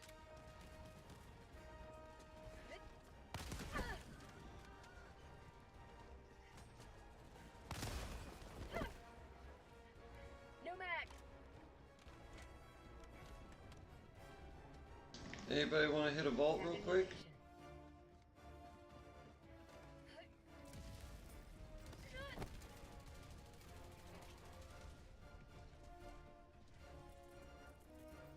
Requesting air support.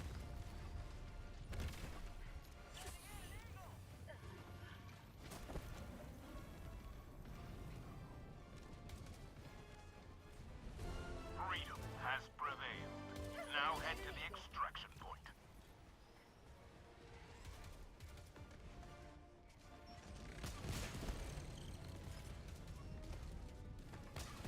Eagle 1, leaving combat zone to resupply. You must not allow our civilians to perish. Yeah, I took that walker down by myself. And my eagle fucking up.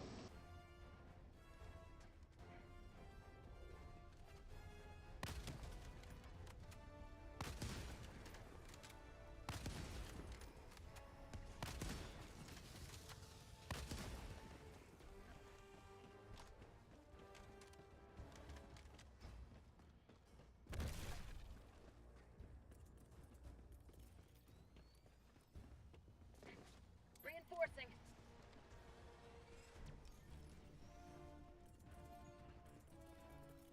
Requesting advanced weaponry.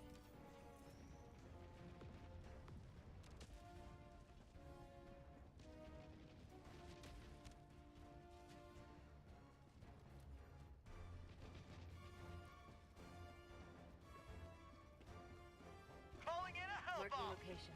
Support weapon. North.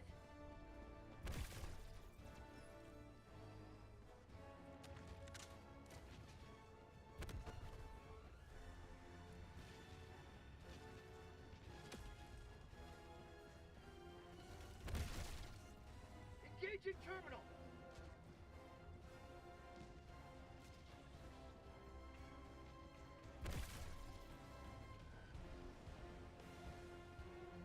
Warning, you are in range of enemy artillery. Clear the area.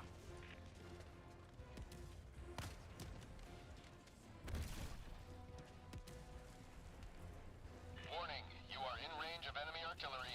Extraction is available.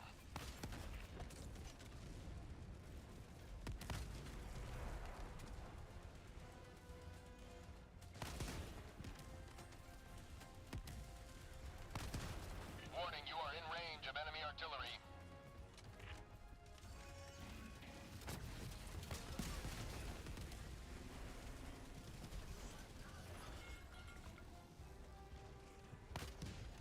Warning, you are in range of enemy artillery.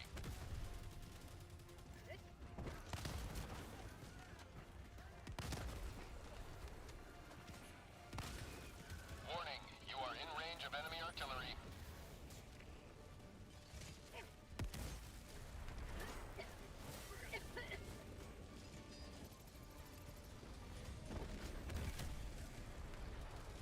Warning, you are in range of enemy artillery.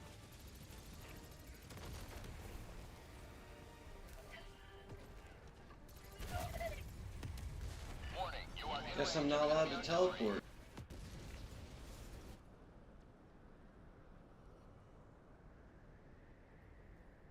One minute left. Destroyer preparing to leave.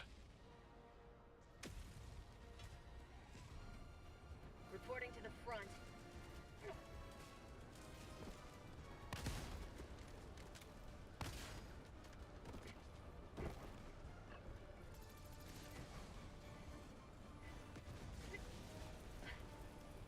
Tac pack inbound.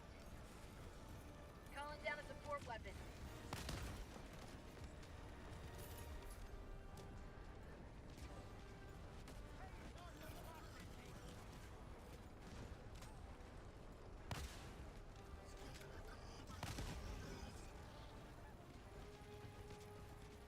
You may proceed to extraction when ready. I repeat, reinforcement ready. Calling in reinforcements. Super destroyer leaving low orbit. Emergency extraction shuttle deployed. Reinforcement budget depleted.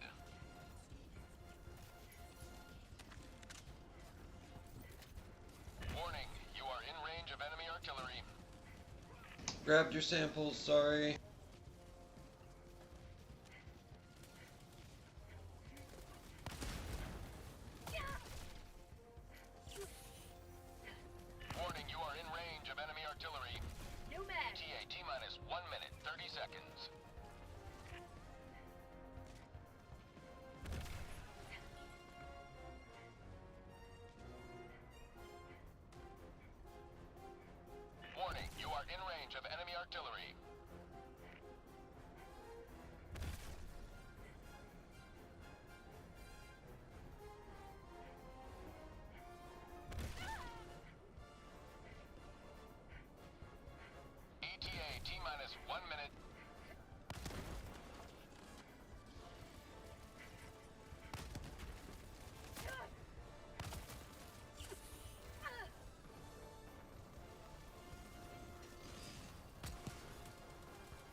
seconds.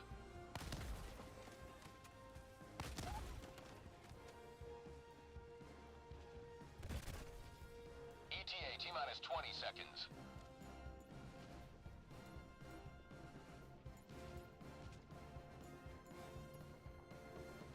ETA T-minus 10 seconds. Clear landing zone.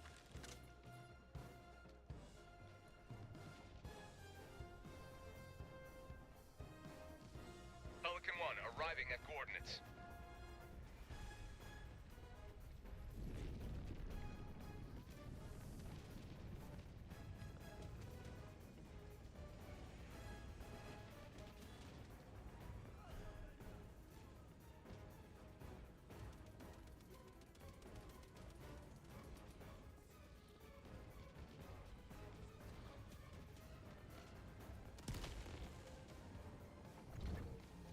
Countdown initiated. Stand by for takeoff.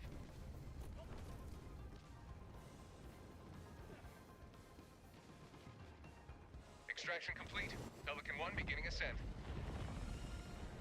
That mission was stupid. You will Oh, it's forever funny. be remembered as heroes of this metropolis.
It's a good day when we lose so few Helldivers.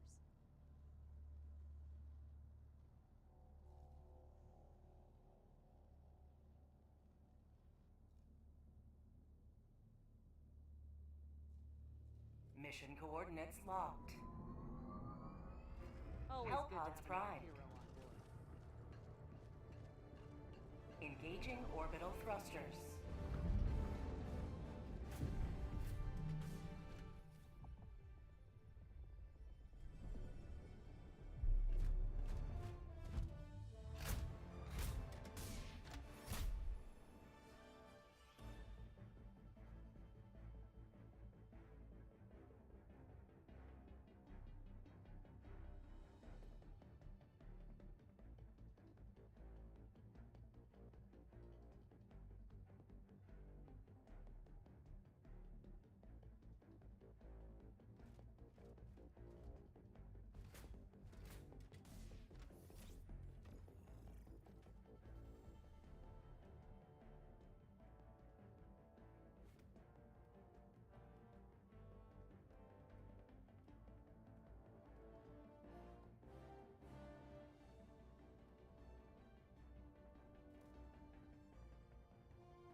Approach initiated.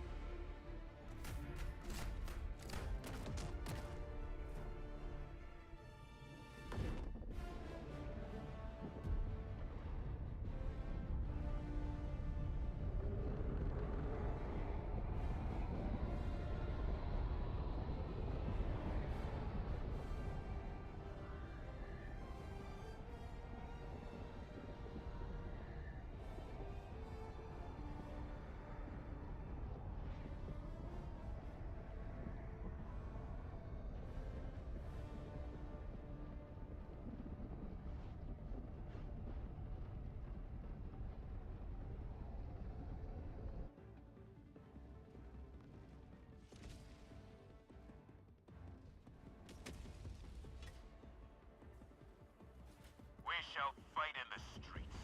We shall fight on the sidewalks. Requesting advanced We weaponry. shall fight in the intersections. Calling down a vehicle. Tagging map. Southeast. 50 meters. Calling down a support weapon.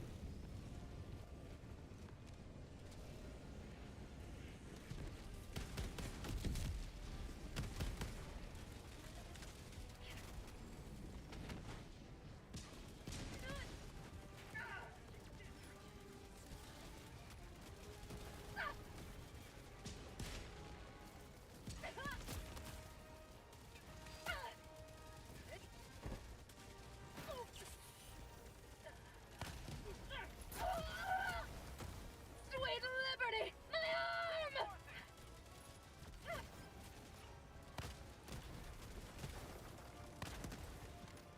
Request approved. Deploying reinforcements. Ready to liberate.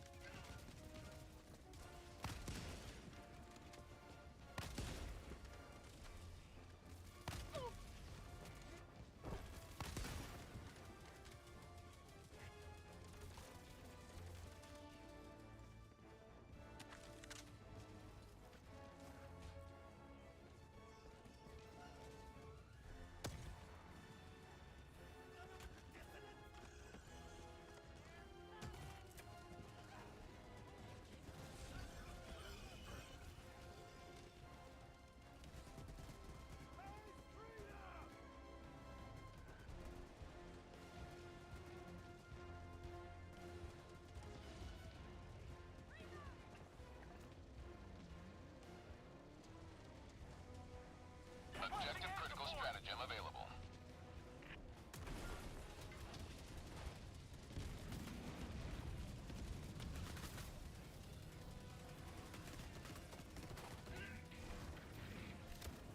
Calling in a hell bomb.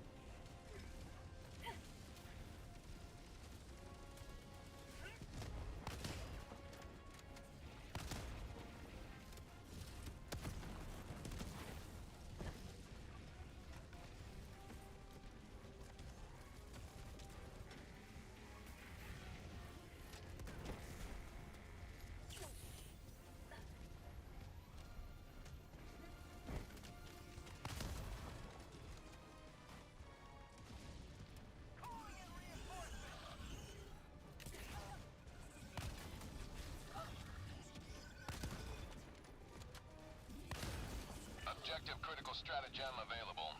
Point me to the enemy.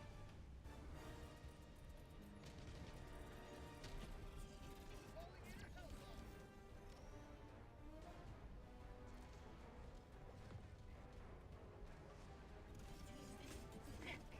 Rare sample collected.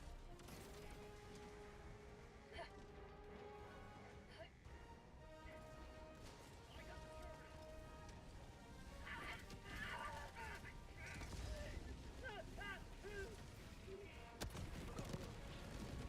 Their lives were in our hands. Reinforcing. Reloading. Follow me. Objective critical stratagem available.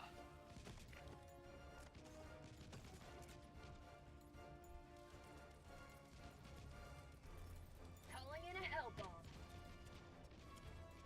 Hellbomb. Request approved. On its way now.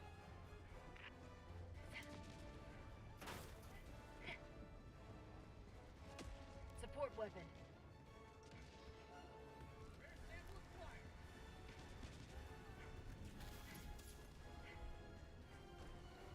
Hellbomb.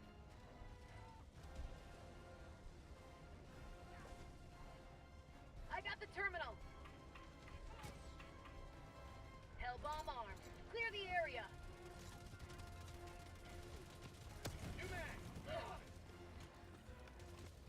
Objective critical stratagem available. Calling in Their a lives hellbomb. were in our heads. Yeah!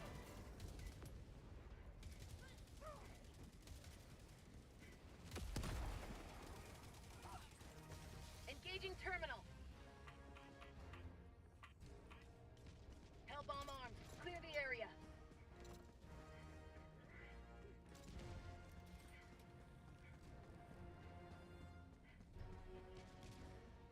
Follow me!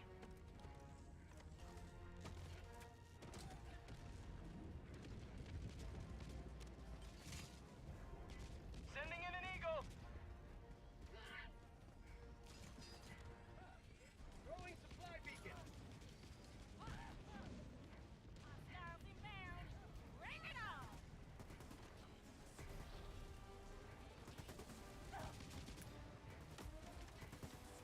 Requesting sentry!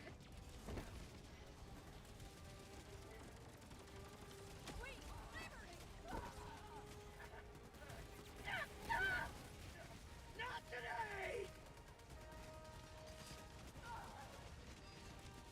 Eat this!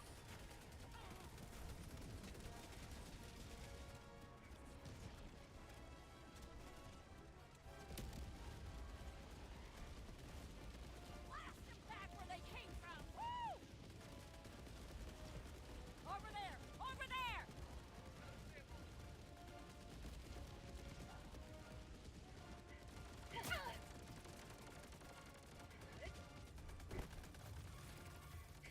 Have a taste of democracy!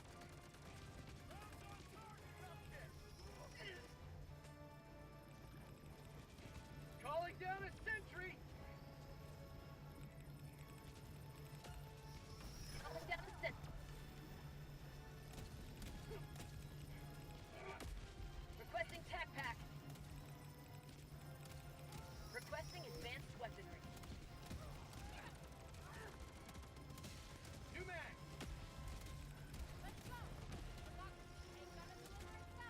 Our citizens depend on you for their We've got equipment. Objective completed.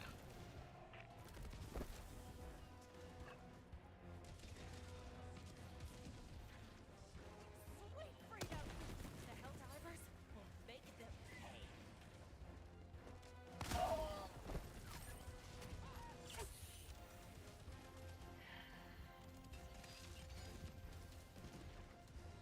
Dropships! Orbital inbound!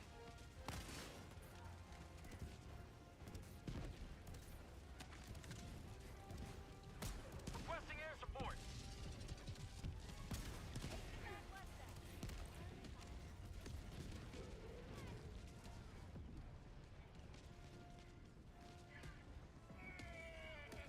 Our citizens Warning, depend you on are you in for their range of enemy artillery.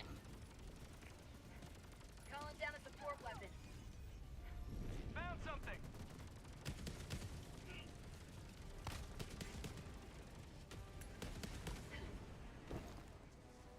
Warning, you are in range of enemy artillery.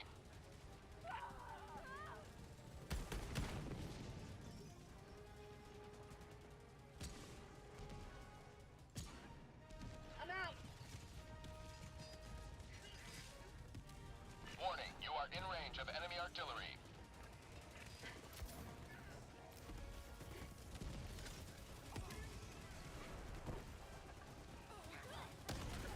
Out of ammo! Outpost cleared.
Democracy has landed.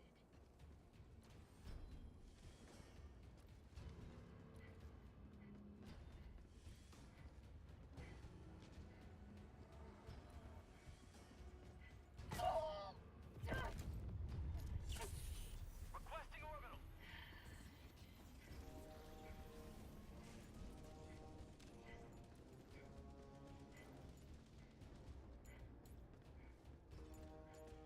Dropship.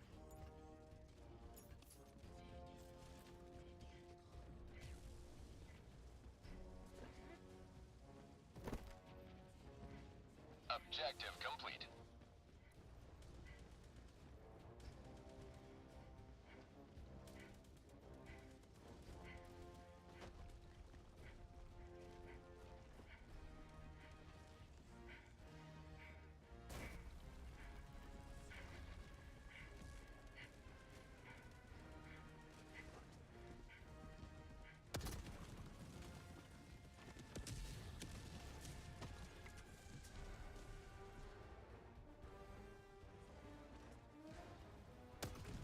Outpost cleared.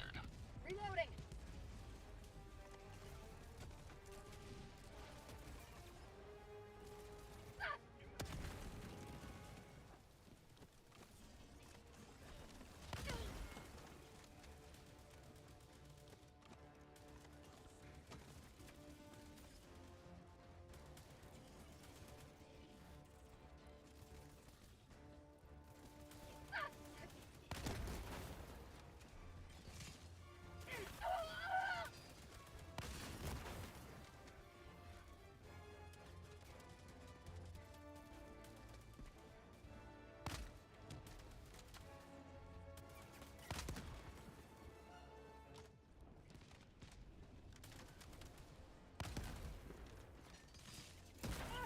Requesting orbital.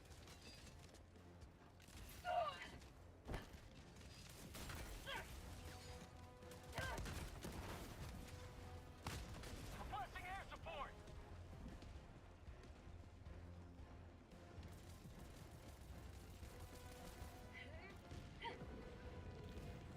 Sample collected.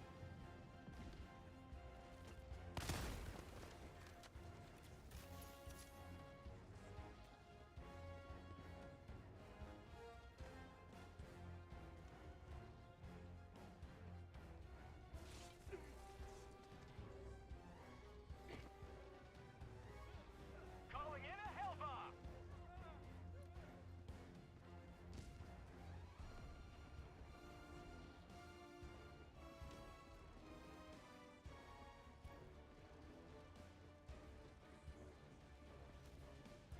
Hell bomb armed. Clear the area.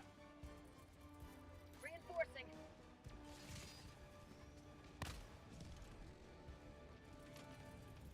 Calling in Request support. approved. Reinforcements have been launched. Back inbound.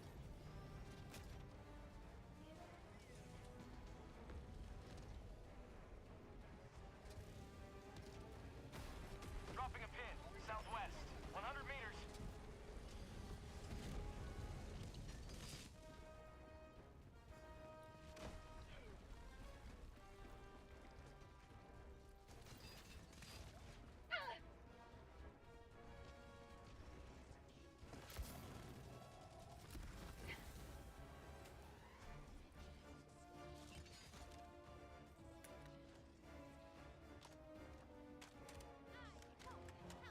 Follow me.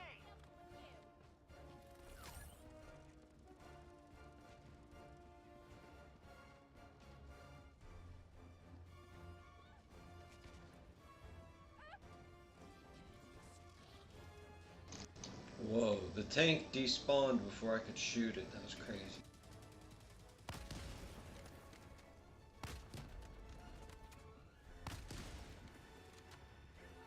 Sending in an eagle.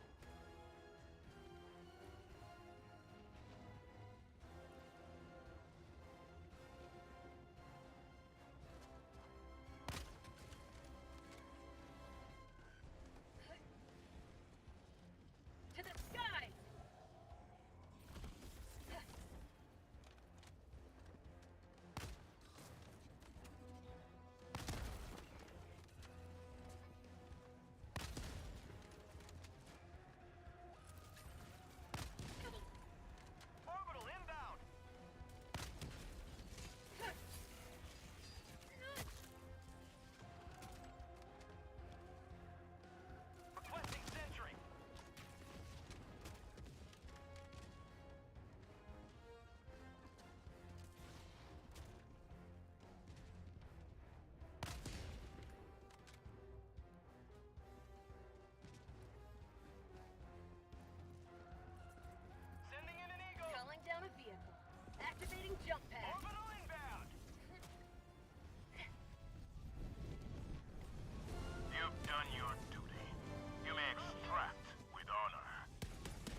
extraction is available.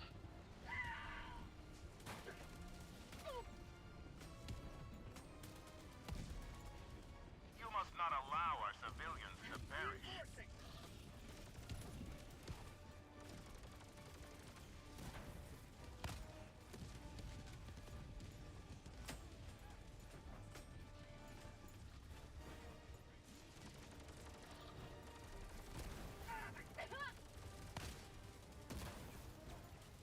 Sample collected!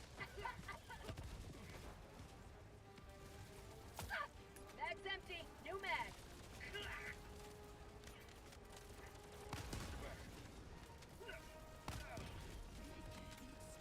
Rare sample collected! Get some! Get some! Oh, it somehow killed me from behind. Calling in reinforcements!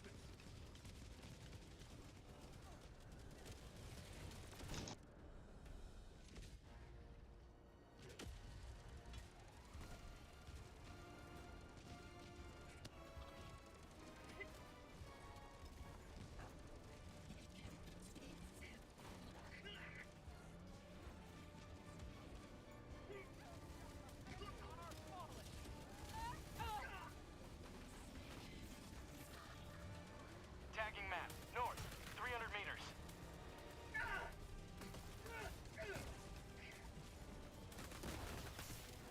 Reinforcing!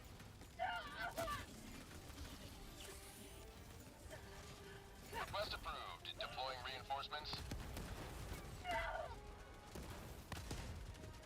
Helldivers, reporting to the front! New mag.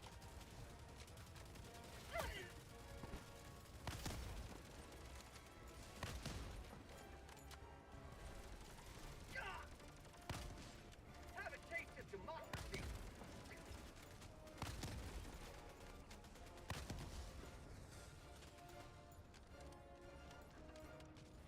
Sample. Cancel that.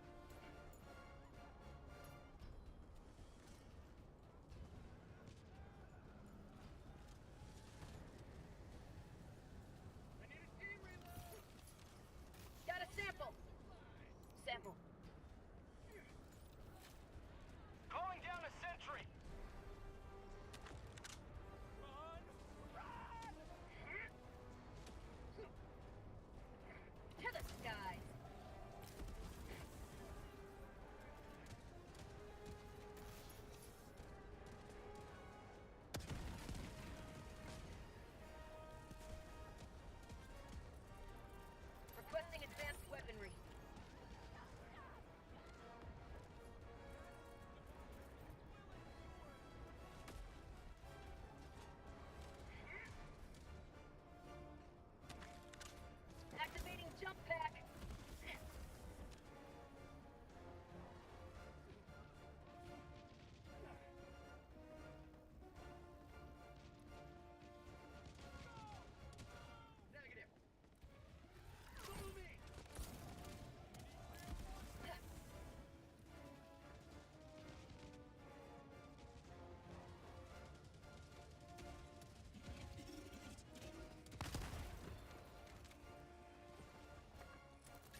We've got equipment. We've got equipment. You man!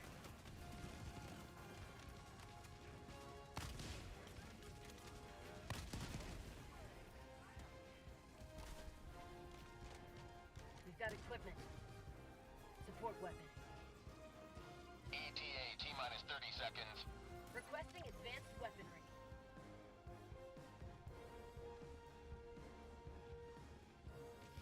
ETA T-minus 20 seconds. Requesting sentry! Thanks for the luck! ETA T-minus 10 seconds. Clear landing zone.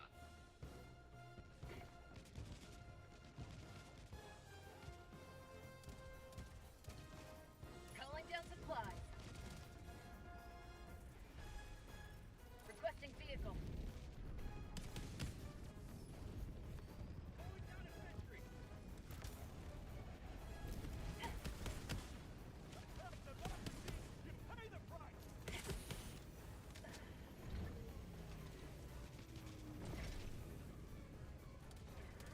Injury? What injury? No! Freedom's a run on style. Countdown initiated. Stand by for takeoff. Reinforcement budget depleted. We'll never prosper! Extraction complete. Pelican 1 beginning ascent.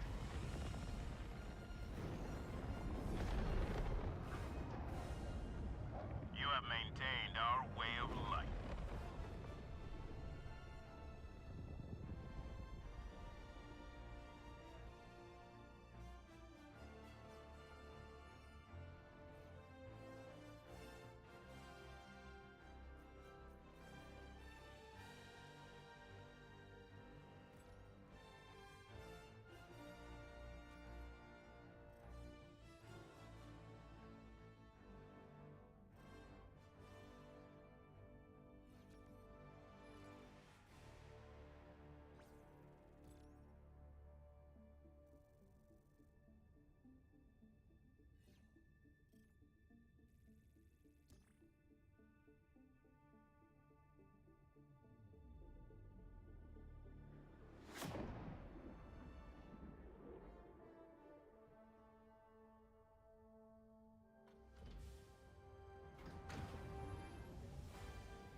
There's nothing sweeter than victory in the name of freedom.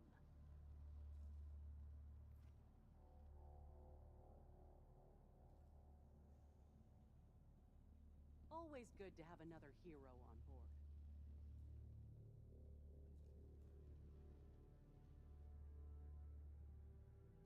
Allied destroyer has left squadron.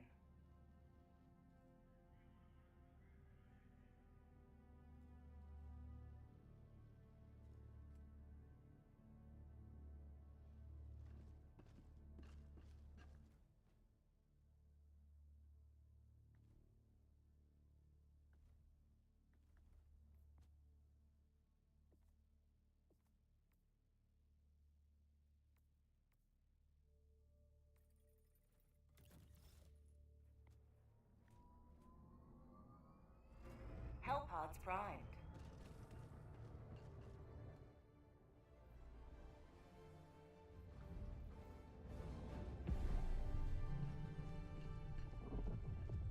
Orbit synchronized.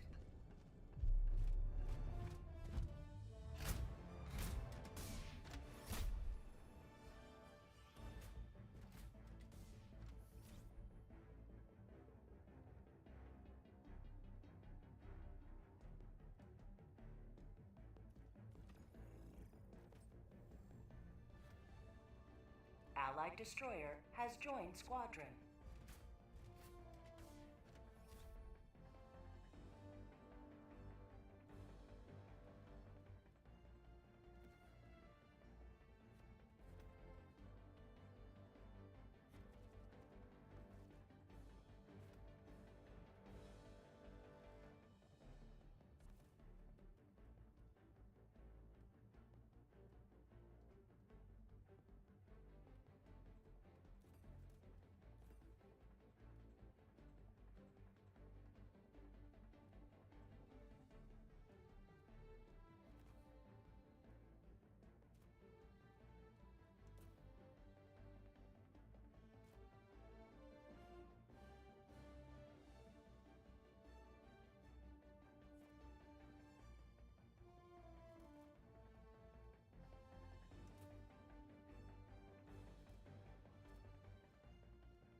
Hellpod launch initiated.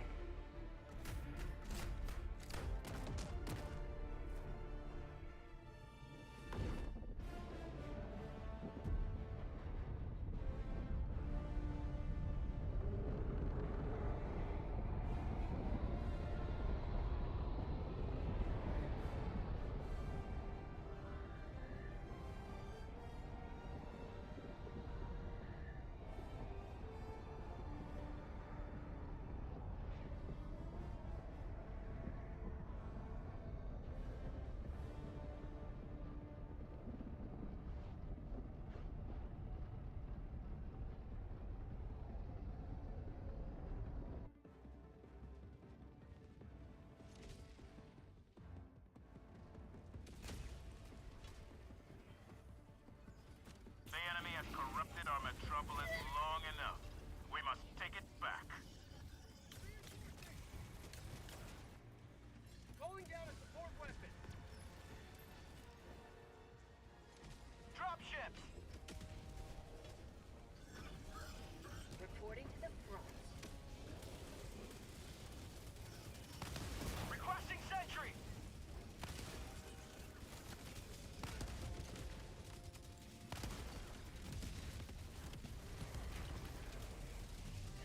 Requesting objective equipment. Requesting orbital strike. Calling in orbital strike.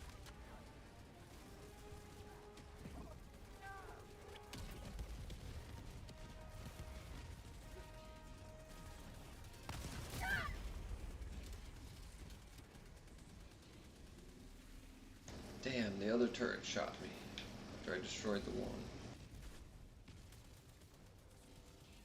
There's a second turret, maybe a third. I see a second for sure.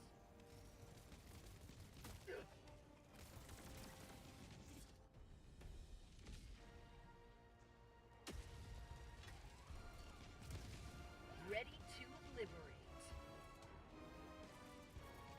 Pack inbound. Calling down a support weapon. Allied destroyer joining squadron. Deploying Helldiver.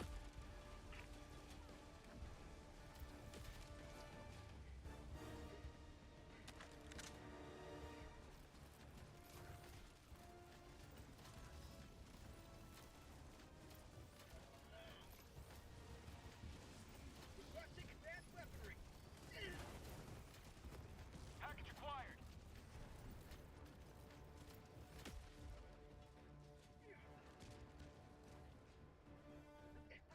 Weapons hot.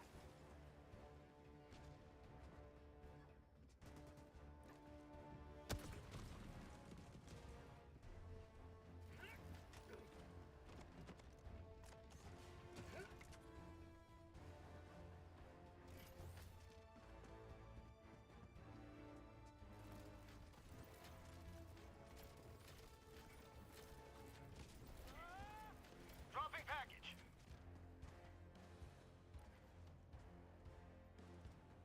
Engaging terminal. Tagging map. West. 100 meters. Calling down a sentry. Reinforcing.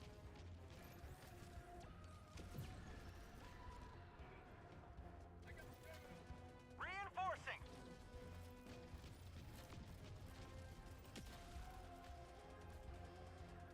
Calling aid to the enemy.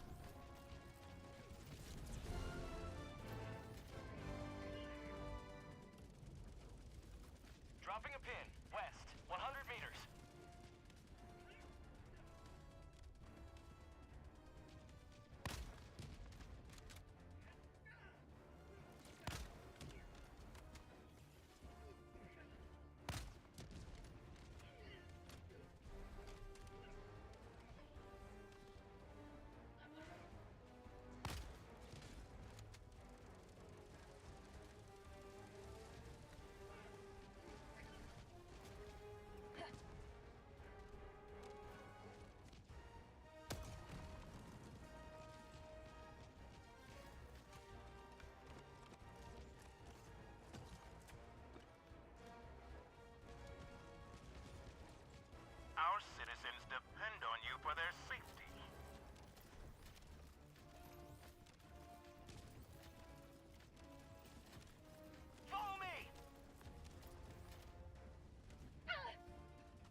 Are you serious? It spawned a civilian in right when I shot the rocket to try to support AI from the side where I knew enemies were going to be.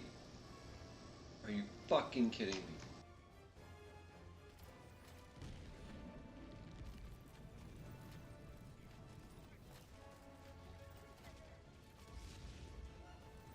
To the sky.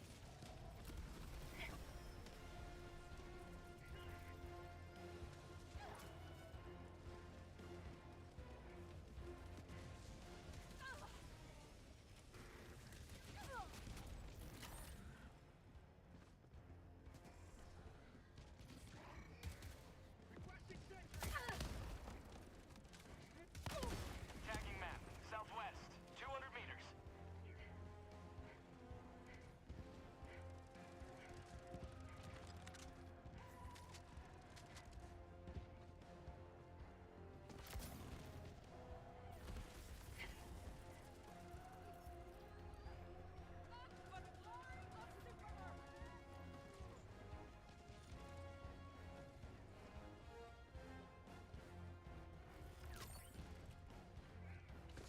Calling down a vehicle.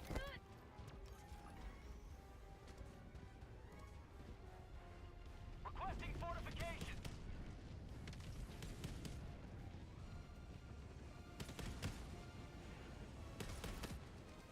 Vehicle.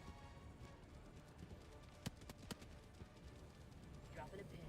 West, 200 meters. Dropping a pin.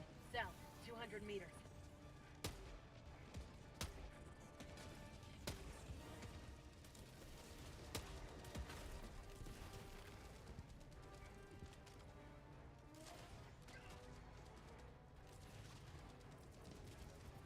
Requesting sentry.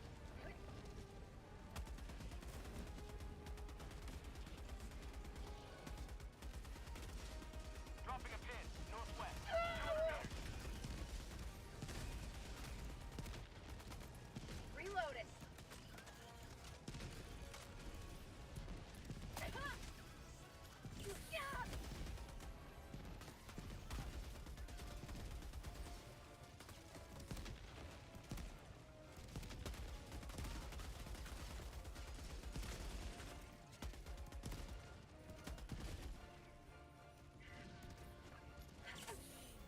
Reinforcing! Requesting orbital strike. Throwing supply beacon. Reinforcing. Request approved. Deploying reinforcements. Requesting air support.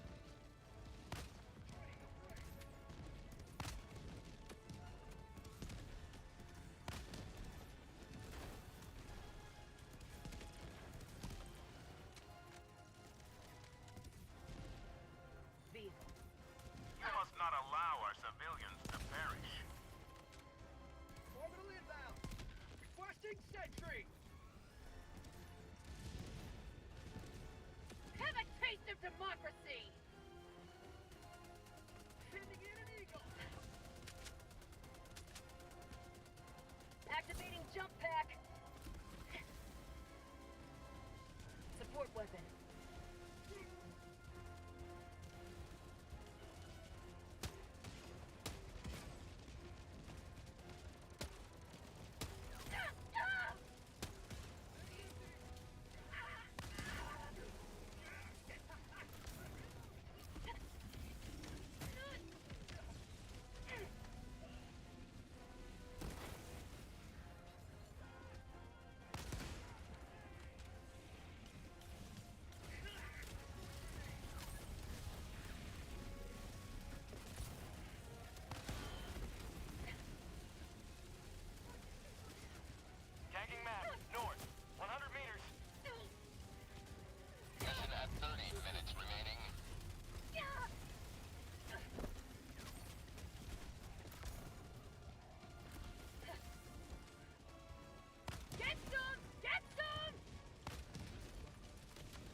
I think it's over on the causeway on the other side, opposite you, EIAI. Over on the other side of the bridge. Yeah, where M2 is. I got the terminal.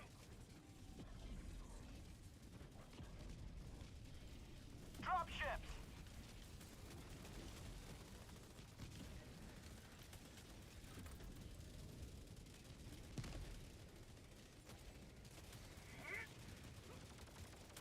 Their lives were in our hands. Requesting air support. Reinforcing. Bot asset destroyed.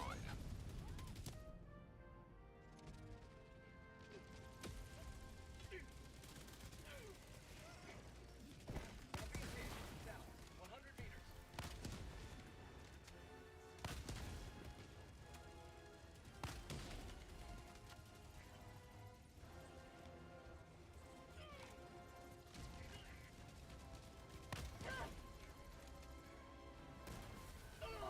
Calling in orbital strike.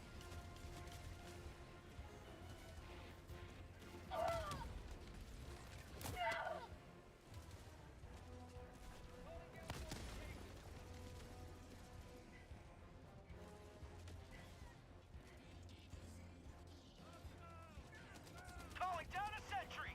Requesting vehicle. Calling down a sentry. Requesting tac pack. Requesting advanced weaponry. Sending in an eagle.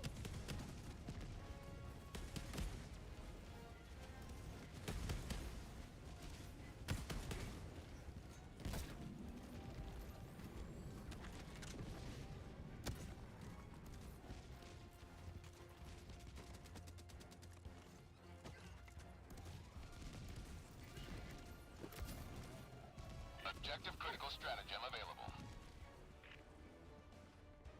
Let me try to aim this just right. Requesting orbital. Calling in a hell bomb. Hellbomb request approved. On its way now. Ready to liberate. Tagging map. North. 100 meters. Have a taste of democracy! I got the terminal! Hell bomb armed. Clear the area. Requesting air support. Administering freedom. Requesting air support.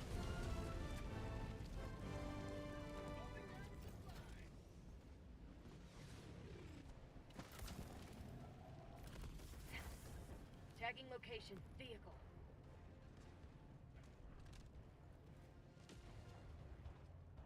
Supplies. Affirmative.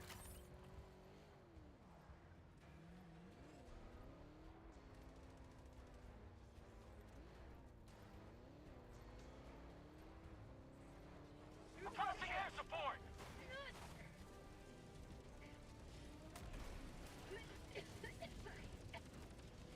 My leg! Objective critical stratagem available. Objective critical stratagem no longer available.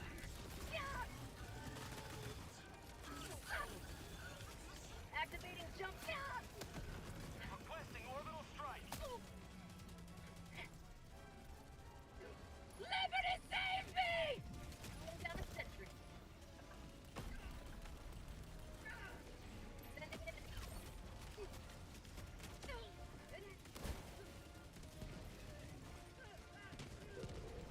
Calling in reinforcement. to the sky! Request approved. Reinforcements on the way. Allied destroyer leaving squadron.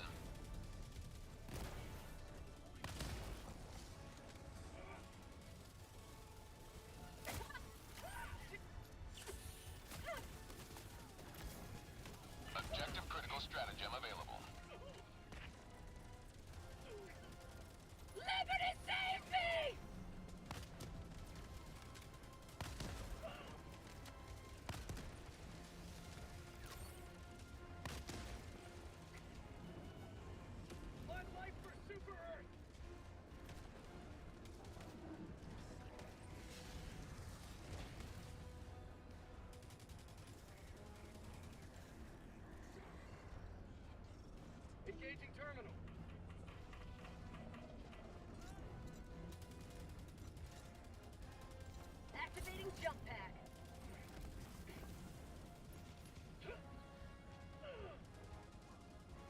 Objective critical stratagem available.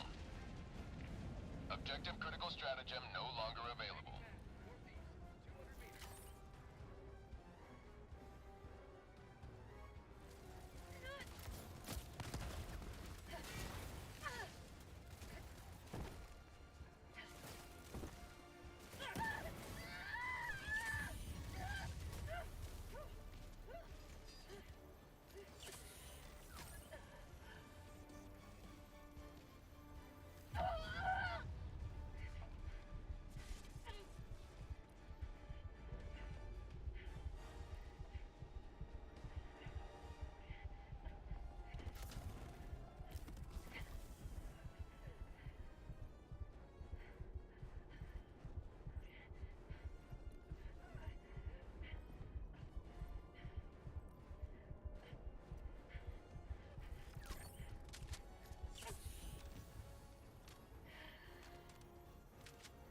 Tagging location. Supplies.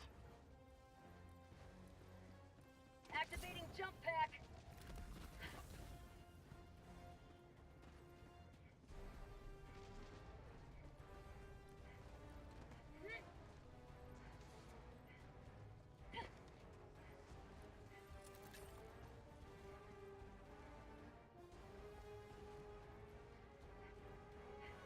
To the sky! Sending in an eagle.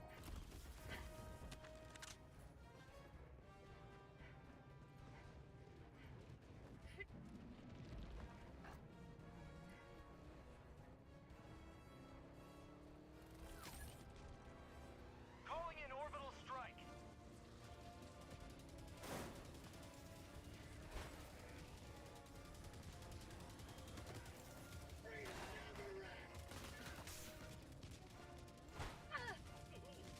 Eat this!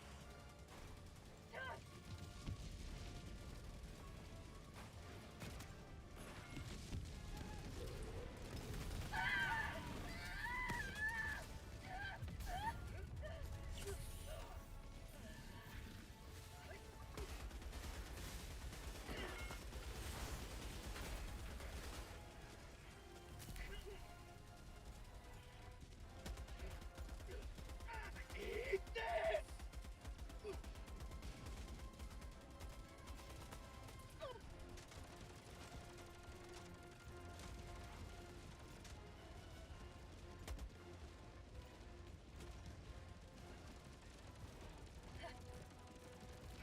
Calling. Their lives were in our hands.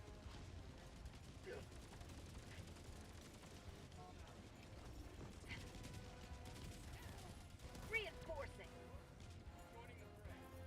Requesting air support. Request approved. Deploying reinforcements.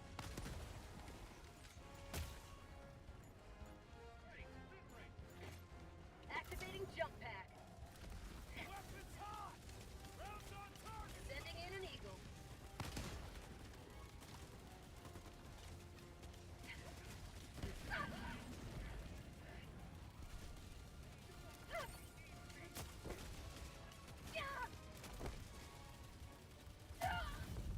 Requesting orbital strike.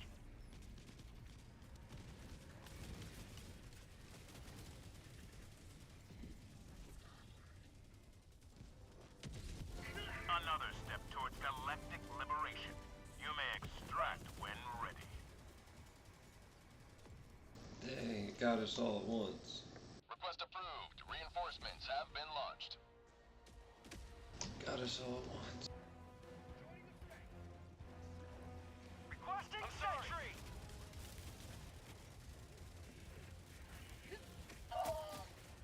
Requesting fortifications.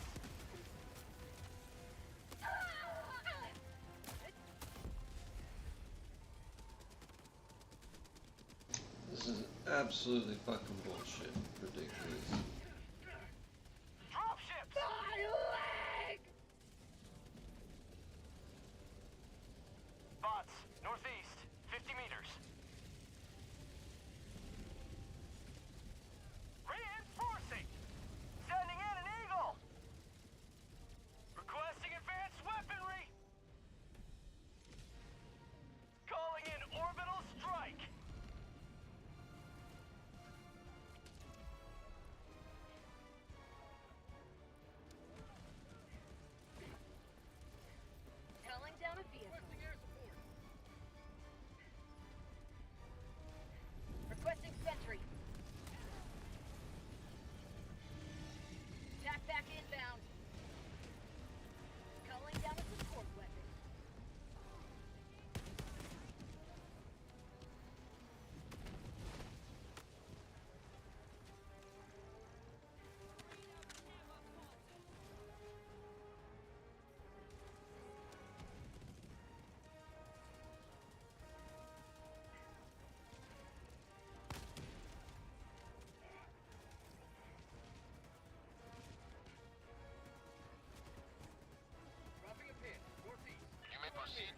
extraction when ready. Got a sample! Found something! Just leave me dead for a minute. Calling in reinforcements! Reinforcement budget depleted. Oh yeah, that's right.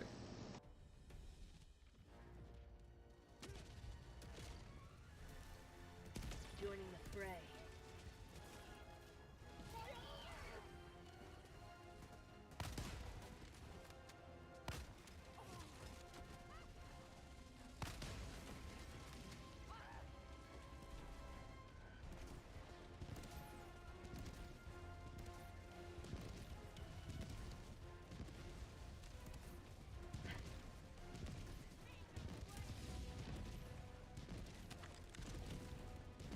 Reloading.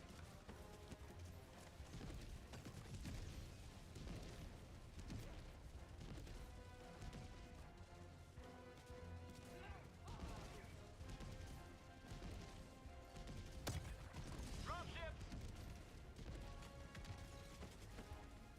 That's what I meant to do.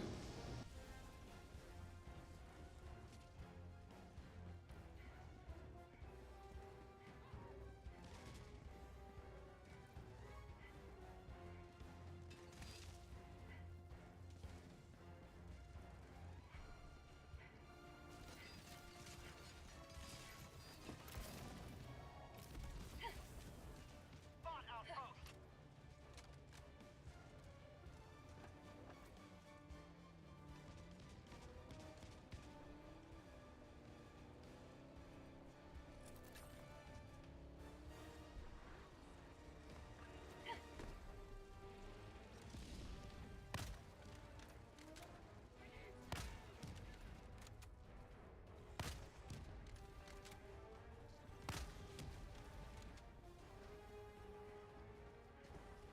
Additional reinforcement funding approved. Vehicle.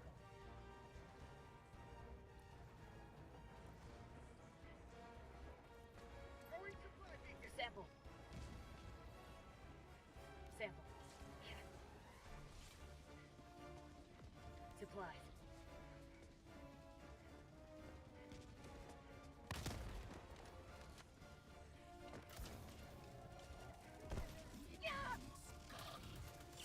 Injured. Calling in reinforcements.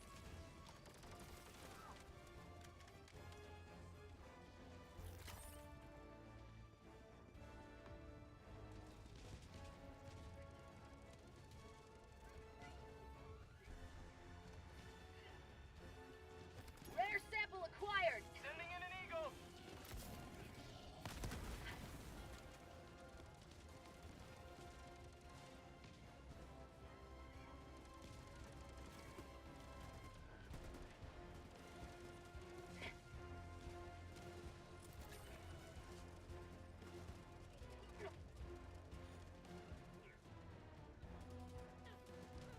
Yes! Nailed it! Blowing it up.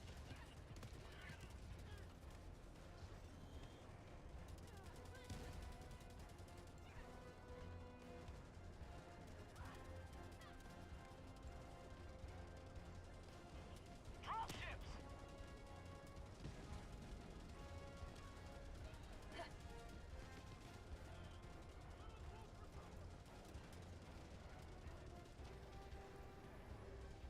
Rare sample acquired.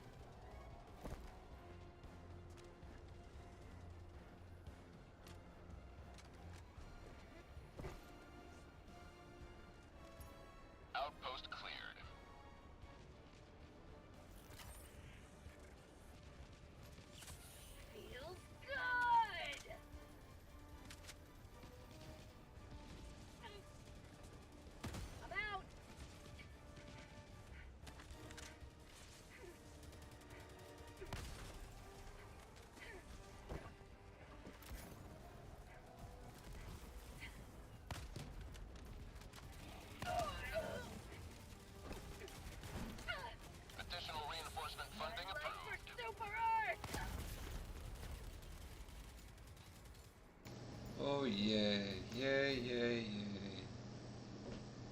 Summon a huge juggernaut on top of South, you. 200 meters. No warning. No blip on the radar when you check it. Nope, nothing. Oh my goodness, it's right there when you're trying to regroup with your team.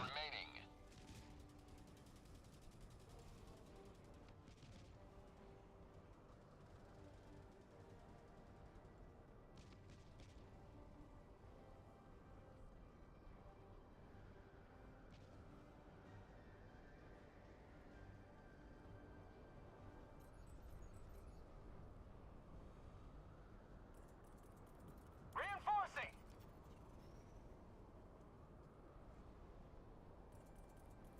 Calling down a support weapon. Deploying reinforcements. Extraction is available.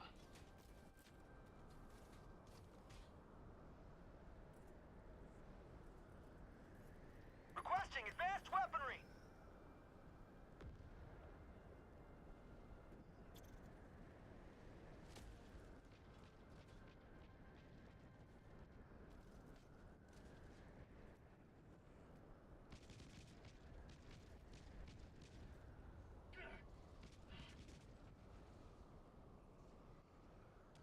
Tagging map, northeast, 200 meters.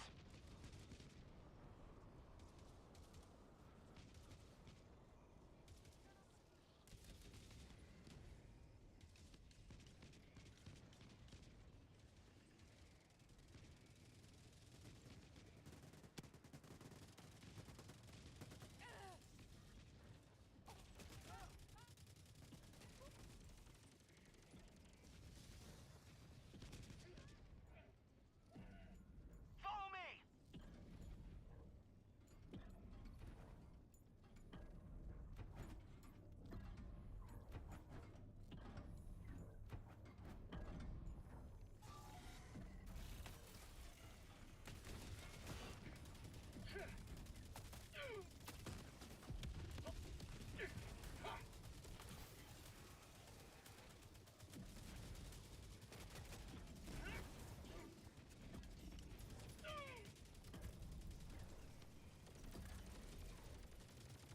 Drop ships!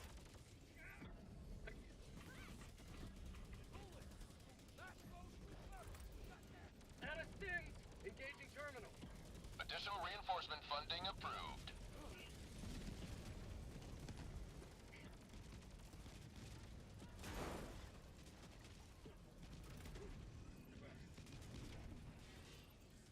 Calling in reinforcements! Calling in a hell bomb!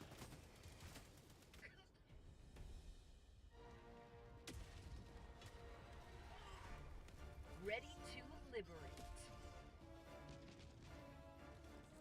Engaging terminal. Hellbomb, armed. Clear the area. Dropping a pin, southeast, 200 meters. Lowering down supply. Requesting tac pack. Deploying equipment package. Requesting vehicle.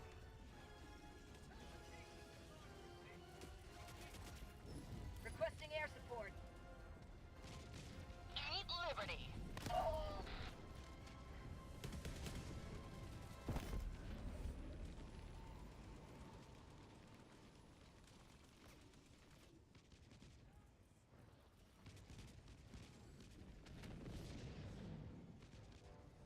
Requesting air support! Orbital inbound, requesting orbital strike.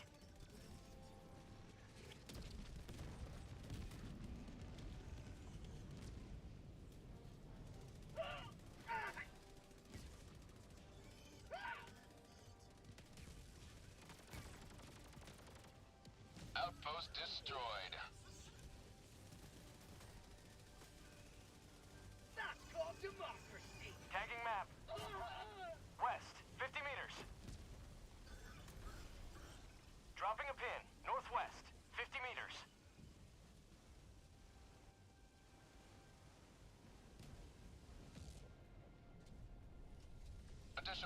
Reinforcement funding approved. Let's go. Democracy ain't gonna deliver itself.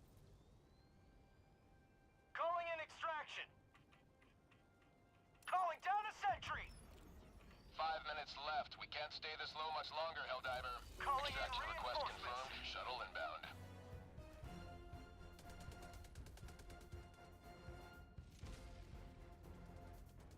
Calling down fortifications. Requesting orbital.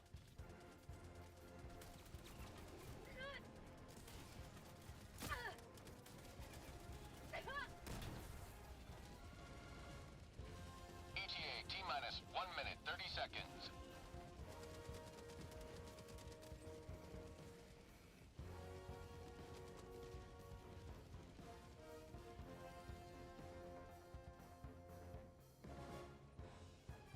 Requesting air support.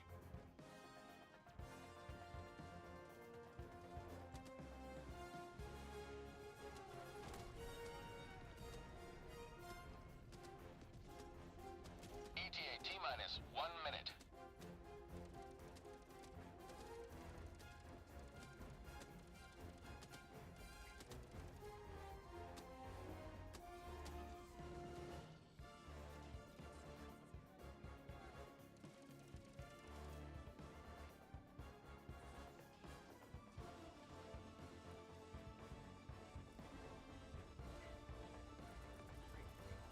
Calling down a sentry. ETA T-minus 30 seconds.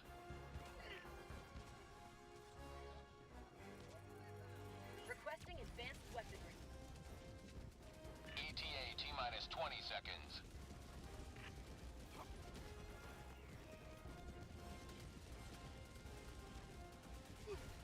ETA T-minus 10 seconds. Clear landing zone.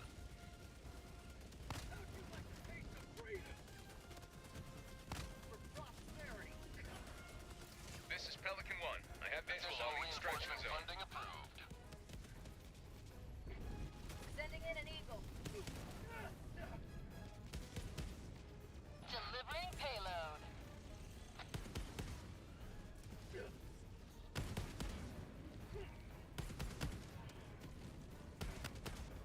Eagle 1 returning to destroyer for resupply. Sending in an eagle. Calling in orbital strike. Marking extraction.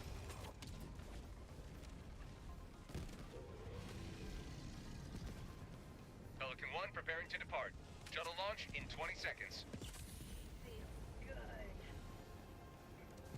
Extraction complete. Pelican 1 beginning ascent. For Super Earth! Another sweeping victory for Super Earth.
Liberty is victorious once more.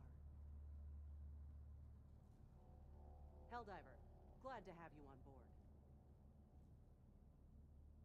Allied destroyer has left squadron.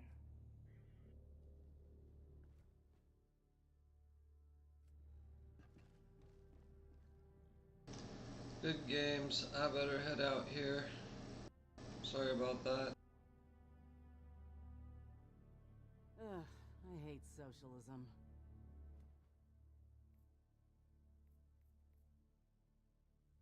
Y'all have a good day or night or whatever time it is for you.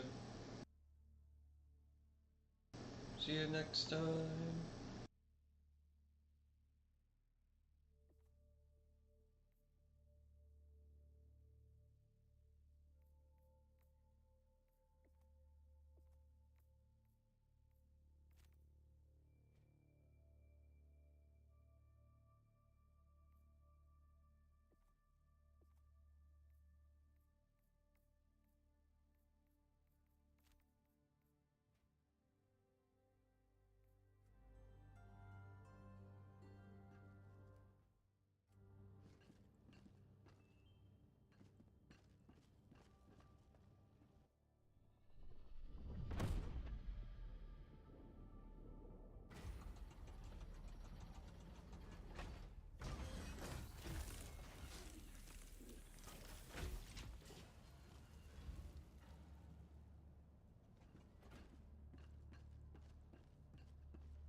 Be right back, team.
Alright.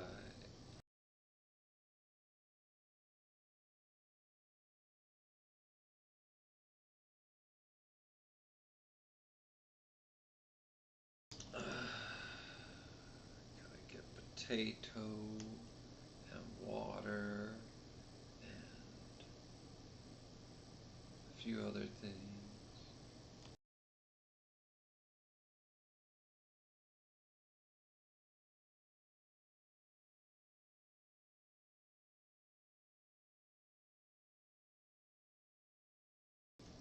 Which means I gotta get done with the stream and go do life.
Gotta gather all our forces now, got the power in our hands. We're united, never backing down, for together we all stand. Oh yeah, rising up like the sunlit morning, got a rubber leading the way.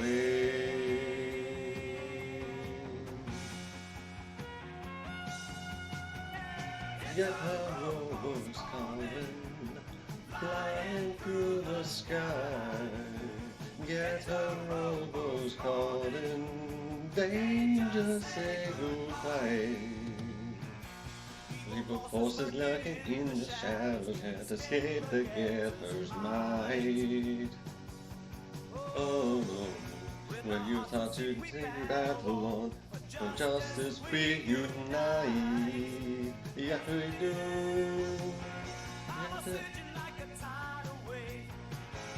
Get the robots, save the day. Alright, get the robots calling, flying through the sky. Get the robots calling, danger, say goodbye.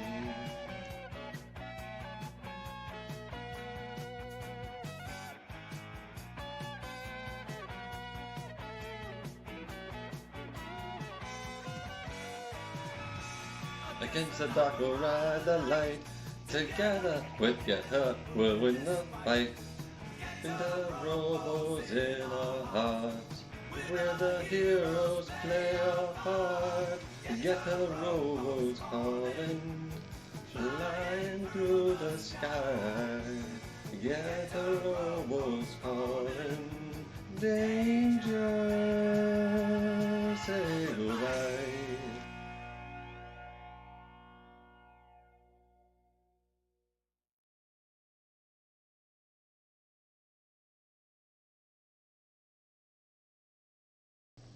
You all have a good day now. That was... Do I have...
Oh.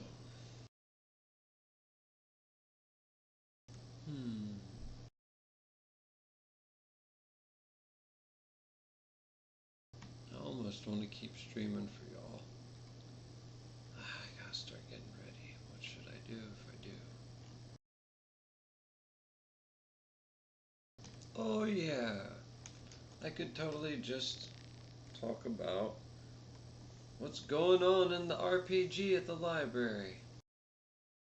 Okay, it's a game called Cerebrostar, where we're going from planet to planet, helping the locals or figuring out if they need help at all, and investigating and trying to find a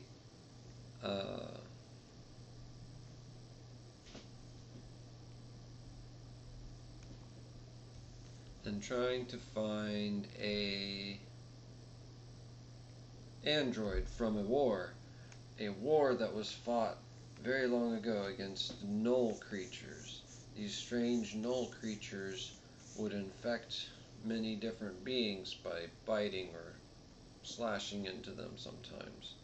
And then that would get into the biology of the person or animal, and then mutate them, usually making them a little stronger, but also messing with their head. And then, from there,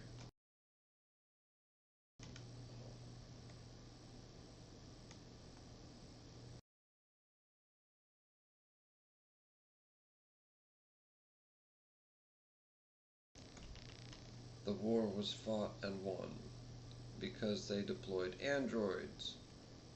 And these androids took them out pretty much, as far as we knew.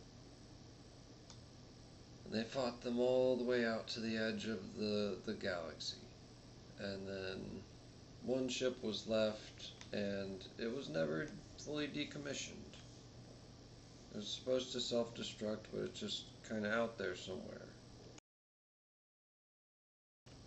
We're going out to that region of space and visiting handfuls of systems along the way.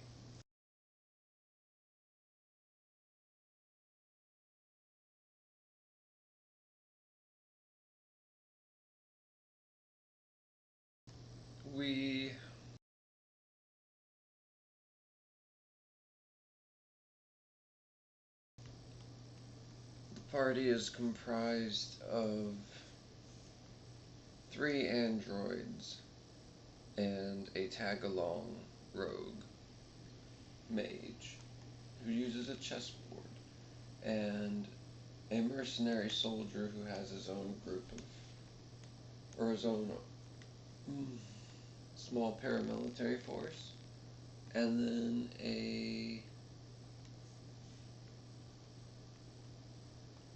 assassin with cloaking capabilities and a powerful hacking AI, and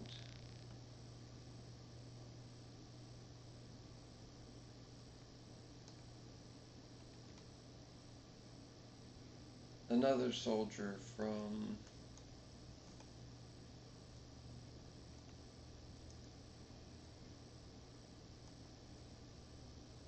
one of the places that were being attacked in one of the initial battles.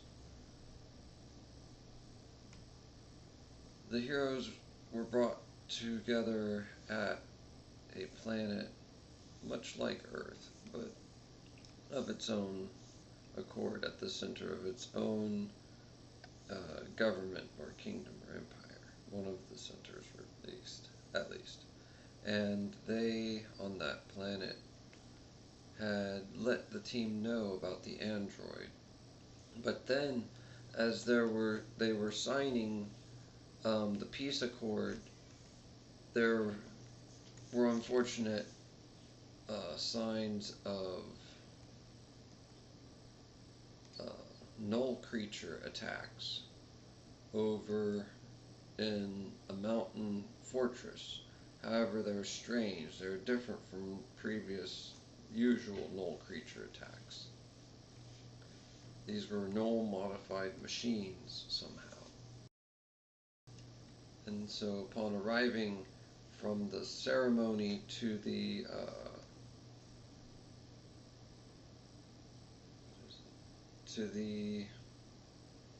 island subterranean city, actually no, it was on the coast of a continent, not an island.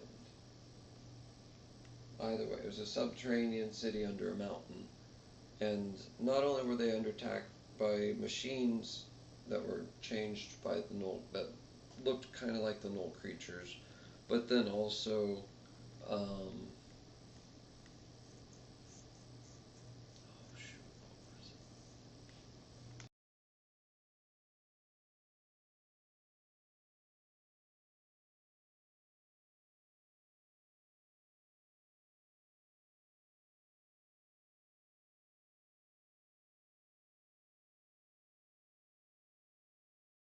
giant insects and different, similar to crustaceous beings like spiders and crickets and all those. Antlions, oh my. Every single different sort of bug, but enlarged, because in this world, in those mountains, they have giant bugs that they hunt. Mostly for sport. Although they use some of the bug stuff for fuels and things.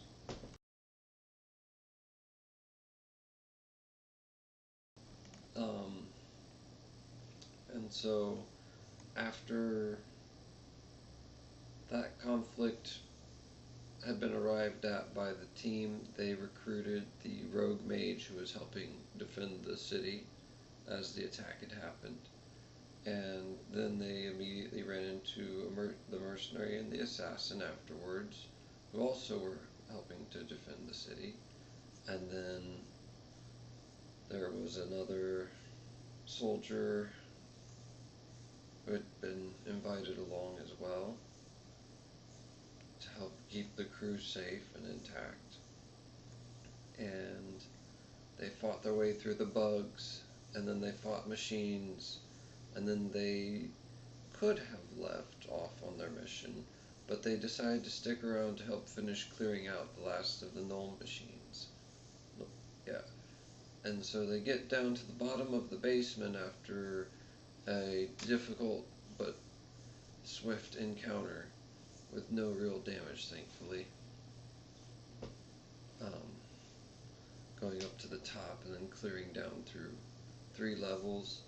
They get all the way to where the source of the problem is, and it is a teleportation machine. Our heroes manage to quickly turn it off, disassemble it, and capture instead of kill the originally null changed android that they had originally sent out to fight the null creatures. It reveals that eventually, after a lot of attrition, sometimes the null creatures would, at the very end of their lines, group together and then dash at and surround, or to at least distract and hit from the side and behind, while the other was somehow able to hide from their sensors in strange ways.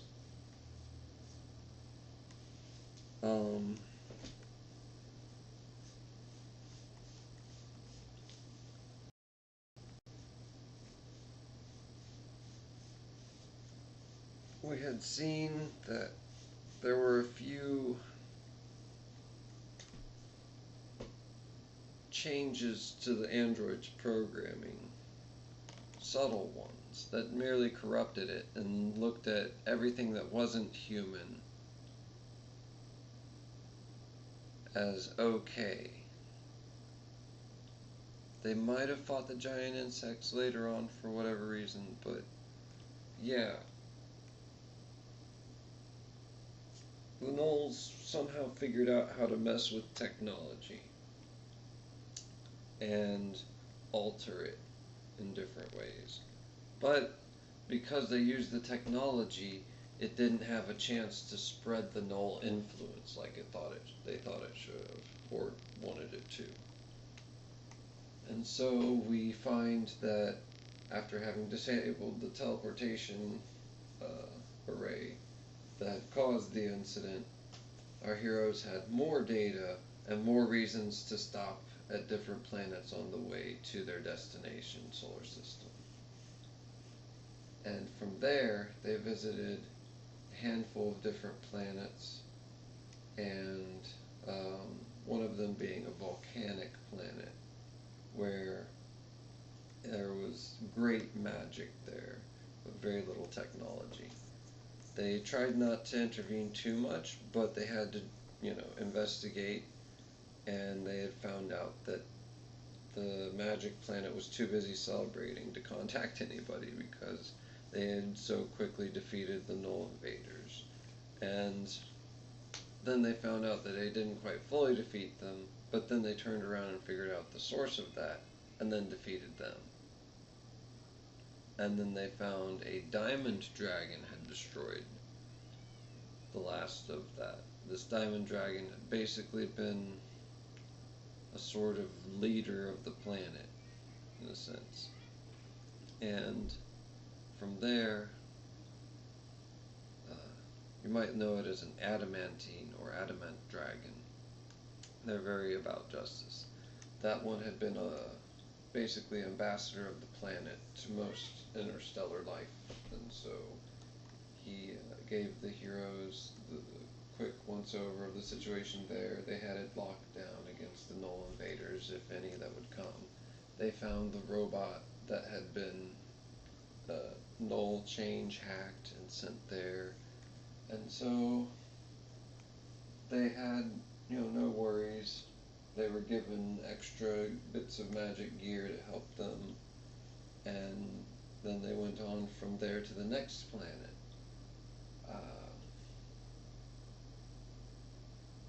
This one has been quite a lot of intrigue. I'm sure there was another planet or two I've forgotten, but these are the main plot point planets. Viridia. They arrive, and they are helping reclaim a city from a Knoll infection. And after they helped reclaim the city,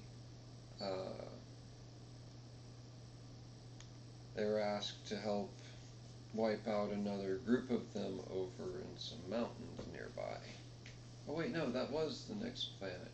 It was a city planet, and they needed help communicating with their orbital bombardment arrays, or orbital defenses rather, to turn them into bombardment arrays to hit the enemies where they were. And so we helped, or the party, the heroes helped them free that orbital bombardment array. And then after that,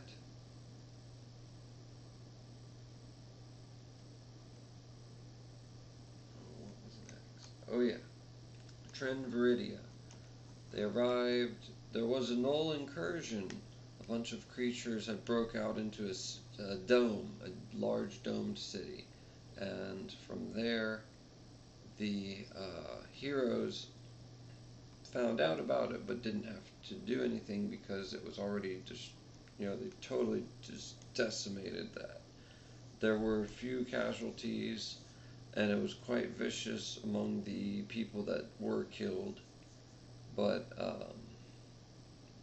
the Trinviridia are highly military, very prepared, and it was not a good time for the corrupt Null creatures.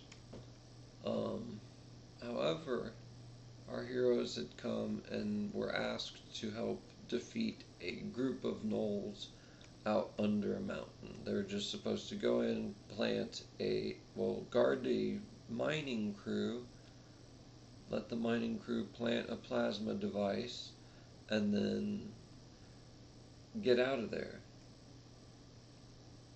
Well, they found that after defeating all the Null creatures that were trying to defeat them and the mining crew, or destroy rather, the mining crew left the plasma device, and the mountain didn't really buckle at all. It just stayed the exact same, which is odd, which means the plasma was more heavily dispersed than it should have been. Therefore, the heroes were asked to then investigate further and found that the mountain still contained Null creatures here and there, and it was a magical, rune-inscribed mountain, where they got to a point inside the mountain where they were able to control everything in the area,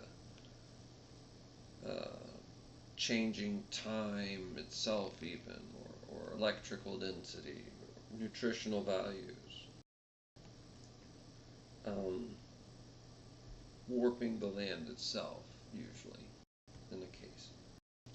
And so they then reported back about this. This obviously shocked the Trinviridia people, for the most part, who never believed in magic or anything like that. And oh goodness, what was the next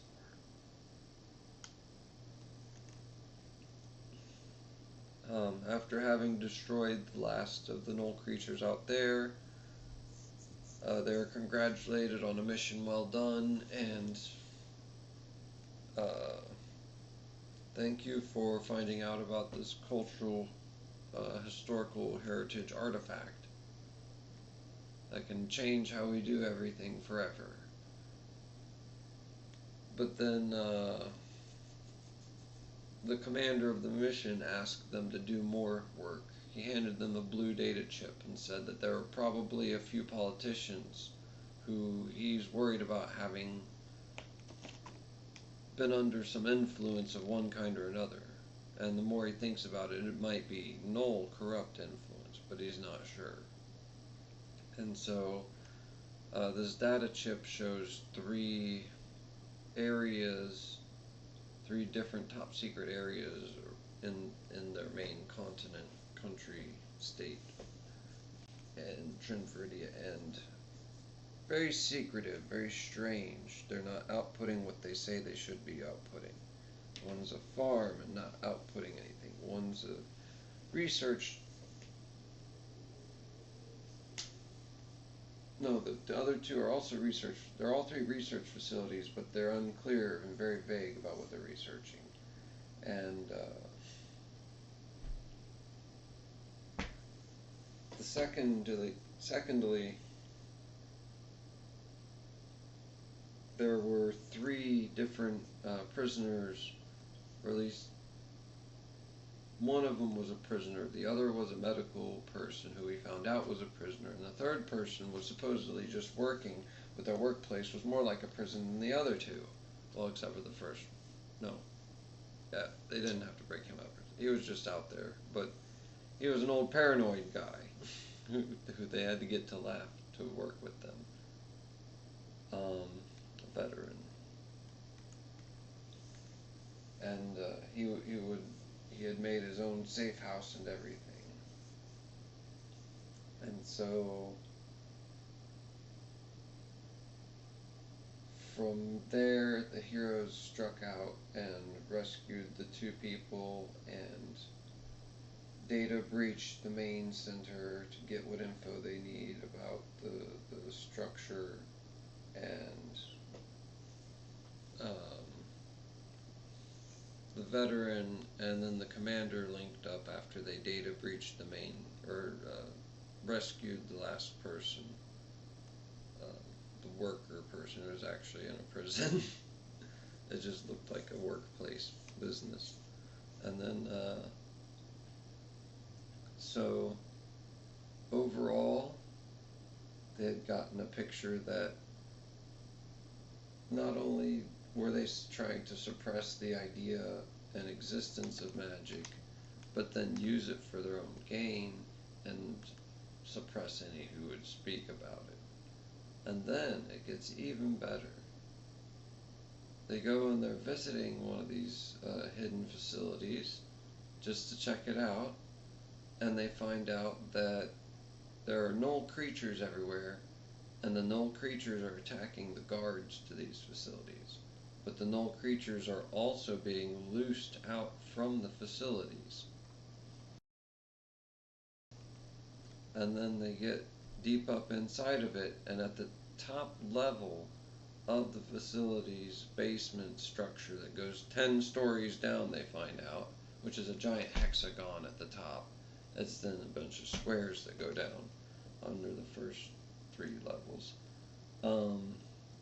They find that it is a rush of null creature changeified soldiers, which thankfully they had their own group of null creature soldiers who were still somewhat mentally stable and who joined their side. And so from there, that's where we're at. They defended that top floor, and now they're setting up to venture down deeper in. And then they snuck past the commander, and they changed their security cards twice here now, and borrowed some parts here and there, alerted the local guards to different spots while they ran off to continue their little raid, and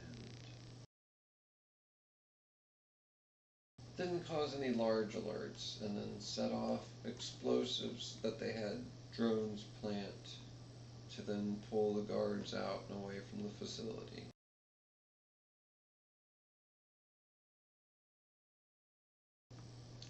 Yeah, it was a really fun time. We're going to finish that up here in the next session or two. Hopefully it's not too big of a drag. But yeah. Thank y'all for watching. Hope you enjoyed.